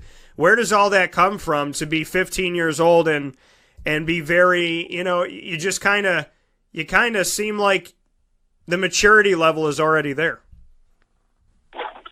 Right. I mean, it comes from my dad and my dad's part of the family, because my dad always told me growing up at a young age, 14, he grew into a man because his dad really wasn't around like that. So he grew into a man at the age of 14, and my dad always told me, we got your back, but sometimes you got to do things on your own. You got to figure it out because you're going to make mistakes. But it's whether how you come, improve yourself, and come back from that mistake and conquer and mature yourself to be a young man as of now. And so, like I said, going to Cali, just going out there with my uncle, my family still in New York, it changes the game. It changes the game a lot because I just got my uncle. It's not like I wake up and say, hello, Mom. Mom, I love you. I miss you. It's like, it's me. It's like college, for example. That's what really changed me in going into this football stuff. So it's like maturity is key because you can't be immature talking to a college coach. You got to be all eyes in, all focused because it's strictly business.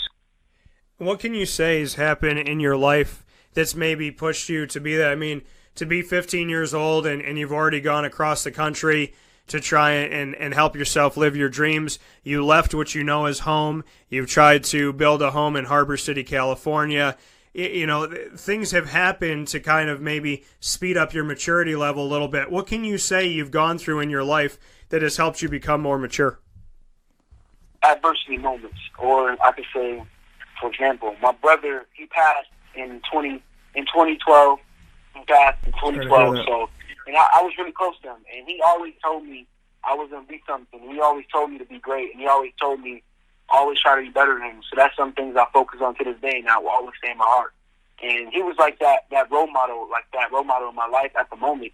And then when he passed, it was like, okay, man, this is terrible. So I sobered on that for a month or two, and it was crazy, and it's still in my heart right now. So it's like always remember the things that he told me, and that was really one of the moments in my life that changed me because it was like he's not here no more, and now I have to look over his kids. Now I have to be that uncle. Now I have to be here for them, and it was like okay, now I got to step up. Now I have to be the man in the house. Now I got to do this and that. So it was that moment in my life that changed me. And and I'm sorry to hear that. Obviously about your brother, and how young was your brother, and share with everybody your brother's name too as well. His name was Russell Prout. He was 29. And what ultimately happened that you want to share of his story, just what you could say about why he left so soon. I mean, my brother, he really wasn't into the football stuff, he was like, he was really into the opposite things besides good. He was into stuff like that, and it's like it really led him to, because he was about a different life, and it led him to something that he didn't want to see so soon. But God be with him, and that was some moments that he could have changed and turned around and say, you know what, this could wait a different time. But my brother was one of those people that was anxious and ready to get out there and go get it. But that's one thing I can say about my brother. So, you look at your family and these things, the adversity moments that make you better, and like you said, you got to be an uncle now, and at 15 years old, got to kind of look after, the crazy to think that a kid has to look after, another kid, but, just what you could say about being an uncle at a young age and trying to be there, even though your brother is not, for, the future of your family. I mean, being an uncle is hard, and it's kind of annoying because you got kids, and kids always going to be kids. Because I can say, I don't know what I did when I was a kid, because I can't remember at the age 4 and 3. But, I mean, it's fun being an uncle, but it's kind of boring at the same time and annoying, because kids don't run, kids don't fight with each other, kids are going to play. So it's like, it teaches me a lot of things about being an uncle. And your name, your given name, Seven, Seven, just like the number, for being the 7th child in the family. Just bring me into that and what you think about your name and kind of the story behind your name. Because I'm the 7th child, and I have 6 sisters on my mom's side, and I was the 7th child, so it's like, and I'm the baby of those 6, so it's like, I'm the baby of the family. So it's like, being a 7th child, being named 7, it's unique and it's creative. So, I mean, I like my name. A lot of people obviously think it's like a nickname or just like a name people call me, but no, it's my real name. So you have 6 sisters on your mom's side, and you're the 7th. Where did your brother come in? Was that from your dad's side?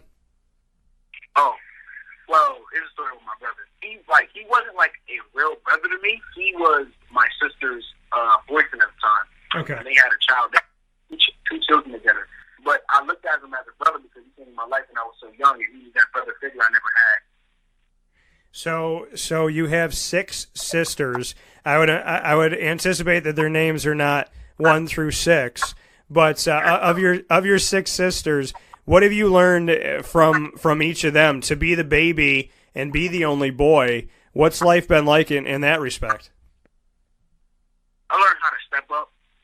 I have 6 sisters. I'm the only man. I learned how to step up and just be there for my sisters and be one of the men in the house besides my dad, and just help them out and carry bags and be a gentleman. And they taught me a lot about ladies, obviously, 6 sisters, and they taught me a lot. And I couldn't have it any other way. So you're 15 years old. You're an uncle. You have someone who's a brother to you pass away. You have 6 sisters in front of you. A lot of things kind of teaching you how to grow up quick. 2021, already have 7 offers. Your story continues to be written, 7. What can you say about your story up to this point? What do you appreciate about the life that you've lived up to this point? I would say I can appreciate the opportunities I have, and I would never regret doing things in my life that to get me to this moment. And like all the hard work and dedication I put in when friends want to play games, and I'm out there jogging, running up the street at night, doing rounds and rounds and rounds, and doing push-ups when people want to play the games. But I can say it's a wonderful journey, and my journey is not yet written yet. But I can say that one day we'll be holding that hat, going to somebody's team in professional football. And having that as you move forward, July 27th or 28th, you'll be visiting Oregon for the first time. You'll be going to Eugene to see the University of Oregon. What are you most excited about for that? You verbally committed to them. They are your dream school. You haven't been up to see them yet, and you'll do that in about a month's time. So what are you most looking forward to about finally going to Eugene, Oregon, and checking out the school? Just the love and just how to see how just see how it is and the atmosphere about Oregon, just to see the love and the coaches and just to finally be up there to see what's going on with Oregon. And that coming from Seven McGee, 7 offers at the time of the conversation, and the 7th child in the family. Seven, I appreciate it, man. I really do appreciate talking with you. I know you got a lot coming up in your recruitment, and definitely would love to have you back on the show. And the story that you told here today, I hope kind of rings true to a lot of people out there in the sense of, fighting adversity and being good to yourself and being good to one another. So, I got to thank you for the story. I can't believe I'm talking to a 15-year-old for as mature as you sound, and so that goes back to the parents. So congratulations on the person that you are today, and I look forward to having you back on the show very soon. Yes, sir, most definitely. Thank you for having me. All right, take care. Yes, sir, you too. This is a wake-up call, Fast Break. For one day only, Sunday, August 12th from 10 a.m. to 7 p.m., the CNY Pop Festival brings sports and pop entertainers together, including Syracuse basketball's Decades of Boeheim from Roosevelt Bowie Jr. to Dajuan Coleman, as well as Syracuse football alumni and actors from The Flash, Star Wars, The Gremlins, Power Rangers, and The Addams Family. Come to the CNY Pop Festival at the F Shed at the Regional Market. Buy VIP and pre-sale tickets now on CNYPopFestival.com. Brought to you by Honda City Liverpool, Utica Pizza Company, and True by Hilton Camillus. Hi, this is Kira from Looking Glass Events, where we're always giving you a reason to celebrate. Whether you have a small business, large business, personal event, or wedding, we are available to plan and coordinate your dream event to life. Every detail, every step, Looking Glass Events is working with you all the way. Call us at 315-702-4653. That's 315-702-4653. Or contact us through our website, lgweddingsandevents.com. Looking Glass Events, giving you a reason to celebrate. The Wildcat Sports Pub in Camillus, New York is located on 3680 Milton Avenue in the Home Depot Plaza. It is your family-friendly sports bar and restaurant. Folks, some sports bars aren't family-friendly. Some family-friendly restaurants are not sports bars. The Wildcat Sports Pub in Camillus, New York is proud to be both. It is that marriage that you've been looking for years. The Wildcat Sports Pub is your home base for your sports bar and restaurant needs, games for the kids, indoor and outdoor activities, and enough things on the menu to come back every single week and get to try something new. They're open Sundays from noon to 8 p.m., Monday through Wednesday, 11 a.m. to 11 p.m., and Thursday through Saturday from 11 a.m. to midnight. For reservations and party information, call 315-487-2222 for the Wildcat family-friendly sports pub and restaurant.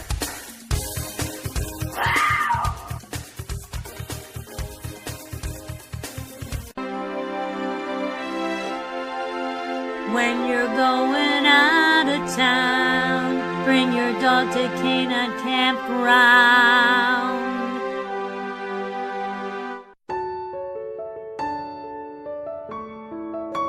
Having peace of mind when you're out of town that your furry-loving friend is safe and sound means taking them to Canine Campground, because we all know that when it comes to the love of our pets, it goes well beyond the call of duty to make sure they're safe and sound. Right, Lily? So take a ride to 242 Johnson Street in East Syracuse, New York, and see Canine Campground and where your dog will be staying in the classic cabin, the executive cabin, the grand cabin, or of course the luxury cabin, because if you know Lily, you know she loves luxury. Now you don't have to wait to the last minute to find a family member or a friend that'll take your dog for a few days. Call Canine Campground at 315-299-4013. That's 315-299-4013. Their drop-off and pickup times are Monday through Sunday. Check K9campground.com for more information. That's the letter K, the number 9, and campground spelled with a K.com. K9campground.com.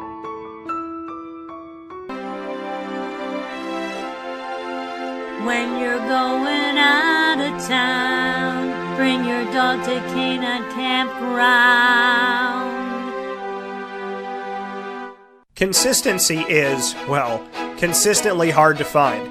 Unless you head to 119 East 2nd Street in East Syracuse, New York, the home of the Pen and Trophy Center, who has been serving us Central and Upstate New Yorkers, as well as beyond, for decades. The Pen and Trophy Center on 119 East 2nd Street in East Syracuse, New York, gives you an amazing and unique way to customize a memory today. Say it with the Pen and Trophy Center. Be it an Employee of the Month award, a sports award, something for your business, engraving for your family, your loved ones, anniversaries, birthday parties, and so much more, including remembering somebody who served in the military. Say it with the Pen and Trophy Center. 119 East 2nd Street in East Syracuse, New York. The definition of consistency is pen and trophy. Browse their products on penandtrophy.com. That's penandtrophy.com, and call them for more information at 315-422-8797. That's 315-422-8797. Welcome back here to Wake Up Call with Dan Tortora on wakeupcalldt.com, your one-stop sports shop, and on mixlr.com/wakeupcalldt. Want to give a big shout out to Seven McGee for being a part of the show. 2021 athlete. 2021, folks. It's 2018. 2021. That means he's got 3 more years of high school ball before he goes into college football, and he's already got 7 offers. And then before that, you heard from Marques Buflord Jr. of 2020. He's got a couple more seasons of high school ball before he goes into college football himself, and has already gotten Syracuse, Toledo, and Utah State. So big shout out to both of those gentlemen for joining me on the show, and a big shout out to everybody that tuned in to the broadcast today and all the kind words that you had to say. It goes a long way, and it's very, very sweet, and I appreciate it. I really do. I really do appreciate it very much. So thank you for your support, and thank you for tuning in to the broadcast today. I just want to let everybody know we like to do little updates on the World Cup. I'm going to get you set for the week as well, because we got a lot of stuff coming up this week. We have a huge announcement coming on the show tomorrow. I can't tell you what it is yet out of respect for the person that's going to be kind of leading into it on social media. Just follow me on Twitter at CallDT. That's CALLDT. Follow me on Twitter today at CallDT. CALLDT. There's an announcement that's going to be happening on the show tomorrow at 10:15 a.m. Eastern Time. And I can't tell you what it is right now. I've been sworn to secrecy, but I can tell you that it's tomorrow, Tuesday, June 26th at 10:15 a.m. Eastern Time, right here on Wake Up Call with Dan Tortora and nowhere else. So just know that. Know that it's coming up tomorrow. And that I really want to tell you, but I can't right now.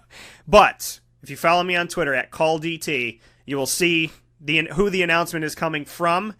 And 10:15 a.m. Eastern Time this Tuesday, June 26th, we will be sharing that announcement exclusively live on the airwaves here on Wake Up Call with Dan Tortora. So do not forget to set your dial to listen in, to wait. Make sure you set your alarm, do whatever you got to do.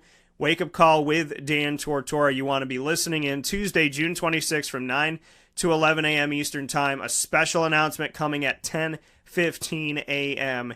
Eastern Time on today's broadcast. Saudi Arabia taking on Egypt right now in the World Cup. It is 1-1, and we are at the half. 1-1 between Egypt and Saudi Arabia. Uruguay versus Russia. Uruguay is up 2-0. This is the game that I was hoping that I was hoping that Uruguay would take, because right now it'll make things really interesting in the standings of it all. I want to let you know where things are at in the group standings for Russia and Uruguay in Group A. Where it sits at right now, which is really cool, is that they both have 6 points. Uruguay has a +2 goal differential. Russia has a +7, but if Uruguay is to beat Russia, they will have 9 points. Russia will have 6, and Uruguay will go to the top of Group A, which I'd really like to see happen. I think it would be great. And then, we got some other big games coming up today, some huge games coming up today. I cannot wait for this. Iran and Portugal, as well as Spain and Morocco. They're both at 2 p.m. Eastern Time. Iran and Portugal is on Fox. Spain and Morocco is on Fox Sports won. And thank you to whoever in their crazy minds figured out a way for Spectrum and Fox to work together and play nice so that we can watch the World Cup. We'll take a quick step aside here on Wake Up Call with Dan Tortora. I'll get you set up for the rest of the week right after this fast break. So stay here with me to hear from Dry-Sig Fan Hands and Utica Pizza. All of the great companies we're proud to work with in central upstate New York go above and beyond for the community. So listen into them, hear what they have to say, and then we will round out the show in just a moment. This is a wake-up call fast break.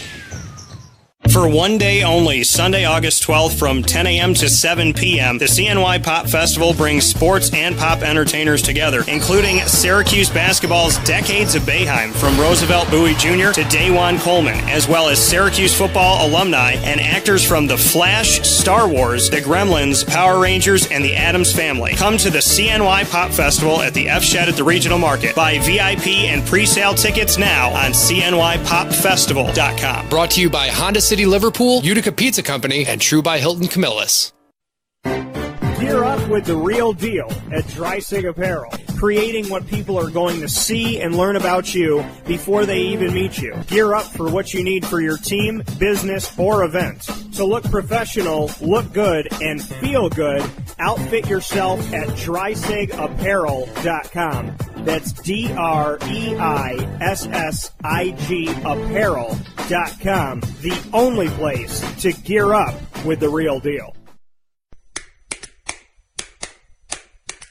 What's the universal language of a fan? Clapping your hands. With Fan Hands, the ultimate sports fan accessory, find your team color, slip them on, and start cheering on your favorite team with 11 different colors, always in stock on fanhands.com, where you'll find the ultimate sports fan accessory. Real fans wear Fan Hands. Utica Pizza Company spells family. Your family, my family, their family.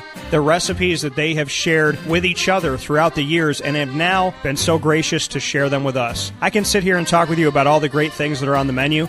We'd be here forever. So let me say this. Utica Pizza Company is second to none. And now you can bring it home with you and you can dine in the restaurant. UticaPizzaCompany.com will give you all the information that you need. And let me say, these Utica greens, they're the best. Utica Pizza Company. Call them and place your order at 315-214-3060.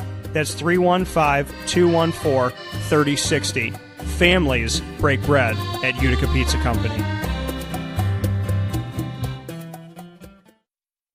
Welcome back here to Wake Up Call with Dan Tortora on wakeupcalldt.com, your one-stop sports shop, and on mixlr.com/wakeupcalldt. Going a couple minutes over today, 9 a.m. to 11 a.m. Eastern Time, every Monday through Friday. Make sure you're tuning in Monday through Friday, 9 a.m. to 11 a.m. Eastern Time, right here on mixlr.com/wakeupcalldt. If you become a member on the live stream, right here on mixlr.com/wakeupcalldt, you will never miss a live show again. You can chat with us in the live chat room. You can share your thoughts, ask questions, speak on topics. We only have 2 rules for those of you that are interacting with my company, and that is you justify your opinion and that you're respectful. We don't stand for any profanity, derogatory language, or personal attacks. So we will not respond to any of those, but we will respond to those that want to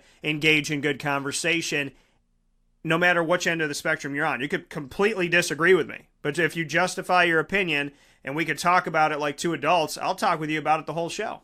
So Monday through Friday from 9 a.m. to 11 a.m. Eastern Time, mixlr.com/wakeupcalldt. Members also get emailed when the show goes live, so you'll never miss a live show again. WakeUpCallDT.com is the hub for everything. The show archive of over 990 shows. You could get to TuneIn Radio, the Podbean podcast, the iTunes podcast, and the RSS feed, as well as the Right Now page, which has over 500 articles on it, and so much more. And quick links to Syracuse football, Syracuse basketball, fantasy football, and the Fantasy Football Challenge in Syracuse and Orlando, as well as tickets for the CNY Pop Festival, the American Athletic Conference, the ACC, quick links on wakeupcalldt.com's homepage. So make sure you check it out and go to the Central New York tab and learn more about all the great businesses that we're proud to partner with here on Wake Up Call with Dan Tortora. With that being said, big time announcement from the recruiting ranks, and that'll be coming out tomorrow on the show exclusively here on Wake Up Call. I can't tell you who it is. Out of respect for him, he's going to be announcing it on Twitter today, and you will get the first interview, the exclusive conversation on this announcement at 10:15 a.m. Eastern Time this Tuesday, June 26th on mixlr.com/wakeupcalldt. You also have an interview with Theodore L.T. Lucas. He'll be on the show one-on-one with me tomorrow, and we'll have the ingredients to success. Proudly brought to you by Utica Pizza Company, and it's a Utica thing, every single Tuesday to round out the show, giving you ingredients to a successful life, to peace of mind, and so much more on numerous different topics. And then this Wednesday, the World Cup takeover will continue. World Cup Wednesday from 9 a.m. to 10 a.m. Eastern Time takes over the first hour of Wake Up Call with Zach Bowden. From there, we will move forward, and we will have on Thursday's broadcast at 9:30 a.m. Eastern Time, as we always do, Coaching with Class with Katie Kalinsky. Katie Kalinsky spent 7 seasons under Jim Boeheim with the Syracuse men's basketball team. She joins us at 9:30 every single Thursday. And from 10 a.m. to 11 a.m. Eastern Time every Thursday, we have Mike Sofka of Hall of Fame FantasyFootball.com with the Fantasy Football Power Hour. And on Friday's show, the Annoying Moment of the Week, proudly presented by Carvel DeWitt, starts off the show. The World Cup takes over significant sound bites at 9:30 with LJ Papaleo, licensed real estate salesperson of Gilbo Realty and former professional soccer player. And then from 10 to 11 a.m. Eastern Time, Collectible Corner with John Newman of Newman's Sports Cards is live video and audio. If you want the live video feed to bookmark, go to facebook.com/livenowdt, and that is where we shoot our live Facebook video. So, we got you set for the week. There could be more surprises to come. A big-time, huge announcement coming to you 10:15 a.m. Eastern Time this Tuesday, June 26th.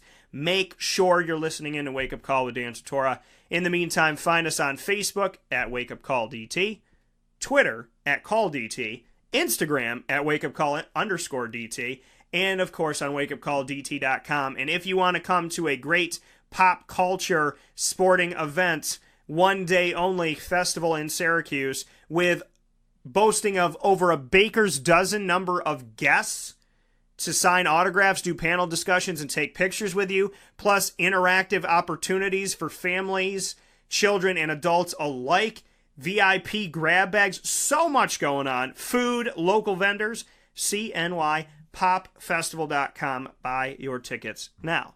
With all of that being said, have yourselves a phenomenal day. I'll speak with you tomorrow morning, and I'm sending you love, prayers, and positive thoughts. Have a phenomenal Monday, and always be good to yourself and good to other people.